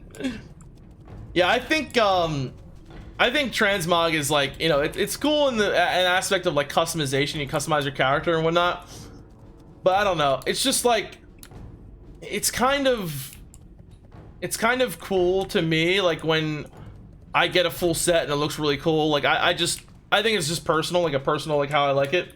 You taunted him and the business got, I know, it got personal, dude. It got personal. Like I think when you know, I'm not saying that every set was horrible after Transmog came out. I'm not saying that at all, but I think that some of the best sets in the game were before Transmog, in my opinion, right? Everyone's opinion on art is different. In my opinion, some of the best sets in the game happened before Transmog came out, and I think that there's a link there, right? Personally. Ruin's sense of accomplishment, yeah, it can definitely do that as well. Oh, we got a priest here. Let's where the fuck is my pet, bro? Oh, it's a shadow priest. Shit. Get him! Come on.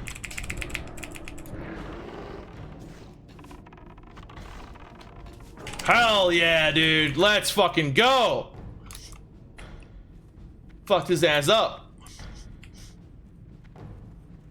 That was nice. That was nice. Oh, there we go. All right.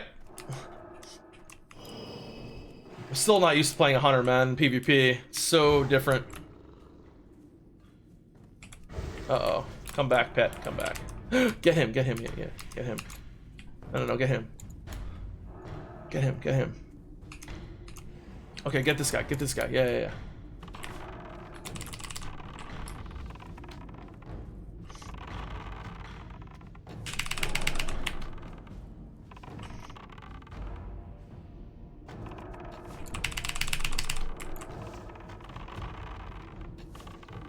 Oh, he dead. Hell yeah. It's gonna be a hot topic for weeks for sure. Oh yeah, absolutely a hot topic for weeks. Absolutely. Oh.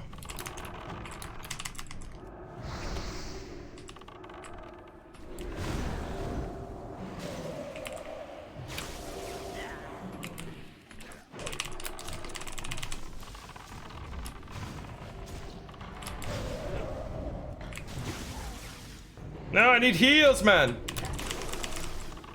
Come on. Pip, like, stop making me run line. No, I don't know where the fuck my pet was. Yeah, I think Blizzard is gonna stand by the LFD decision. But not for the reason you think. I think they're gonna stand by it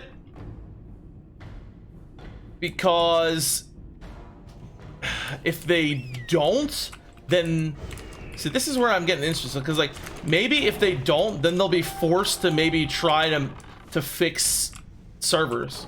Because like if it came down to a choice to have LFD or to have better servers, I'd rather have LFD. But I don't think that's why. I don't know. I don't think they're gonna turn away from it.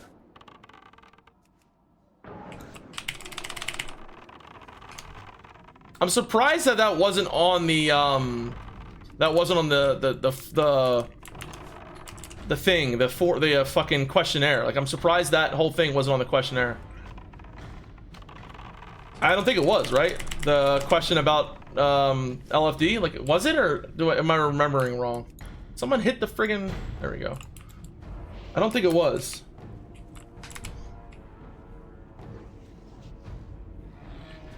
All right, we only have 2 bases right now. What the hell? Oh yeah, they definitely have changed decisions in the past, but I think I don't think that this is going to be one they're going to change. Let's see, there's a stealthy coming.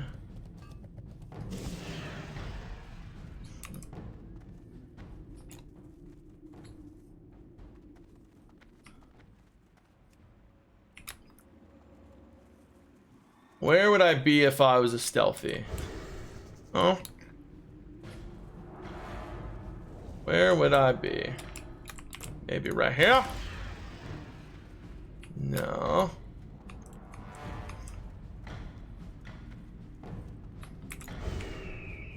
Oh, what do we got here?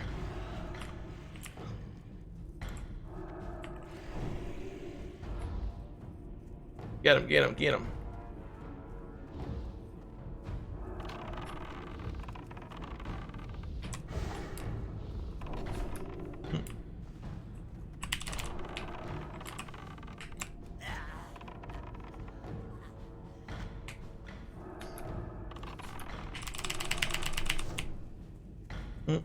Get him!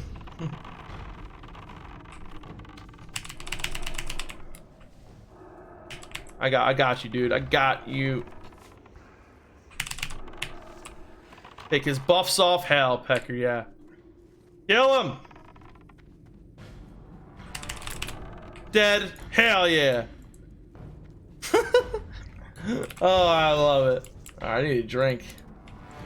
I got no water? Fuck!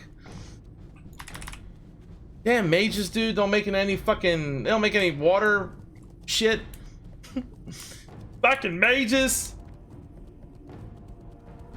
You think it's been welcomed overall endless?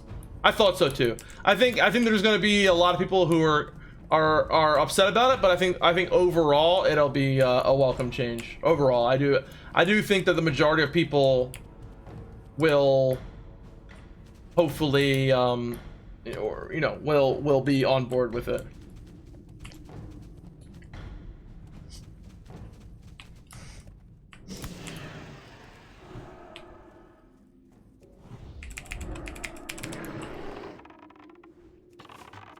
Holy shit. Oh my god.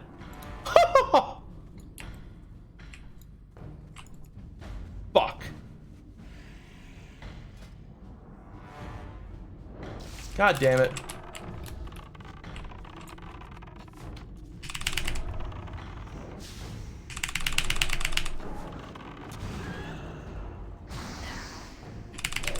Kill him. Nice. Yo, I fucking raped that wrecked that priest.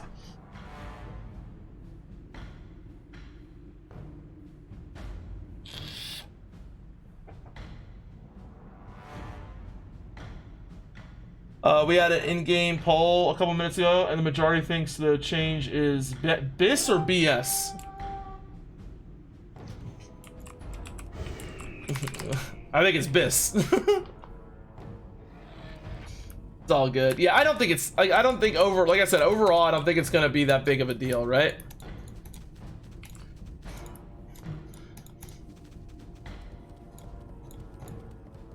Oh, are they all leaving? Come on, come on. All right, go. Oh, go on the priest. Go on the priest. Come on, go on the priest. Where are we going?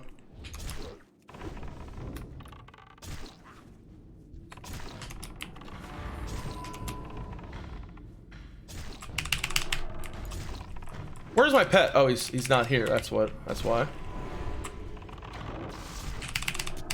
Fuck. I need heals.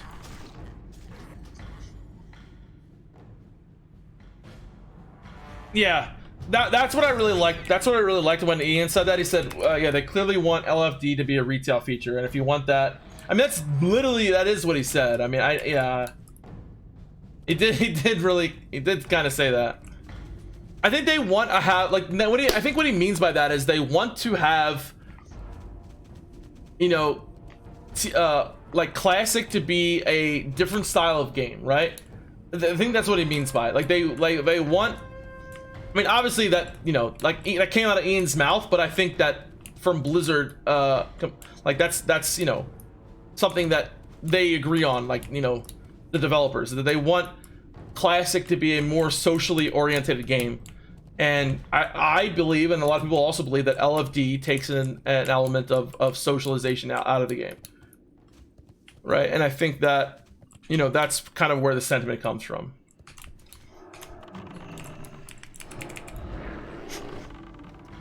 Watch me just destroy this guy.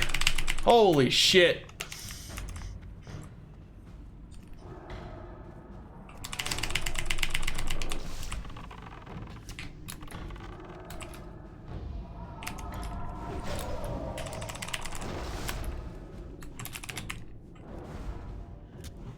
Oh, fuck. I used my Feign Death already. God damn it. Oh, we lost. I think they've identified some features that hurt the community aspect and feel the game will avoid those going forward. Yeah. Yep. Alright, guys. I'm going to be back later on tonight. I'm going to get something to eat. I'm going to go for a walk. And I will be back later on tonight. I'm probably going to post this stream on my YouTube for anyone who missed it. So I'm going to be posting this on my YouTube as well. Alright, guys. I'll be back later on tonight, like I said. And I hope all of you are excited for Wrath, even though I know there's some things that, you know, people obviously, you know, wanted to see or didn't want to see. So again, guys, like I said, I'll be back tonight. I love you all. Keep on binding and grinding. And let's go ahead and raid my man Sarth. All right, guys. Like I said, I'll be like, I love doing streams early in the day, man. I want to try to start doing some more streams early in the day. All right, guys, take it easy. See you later. Peace.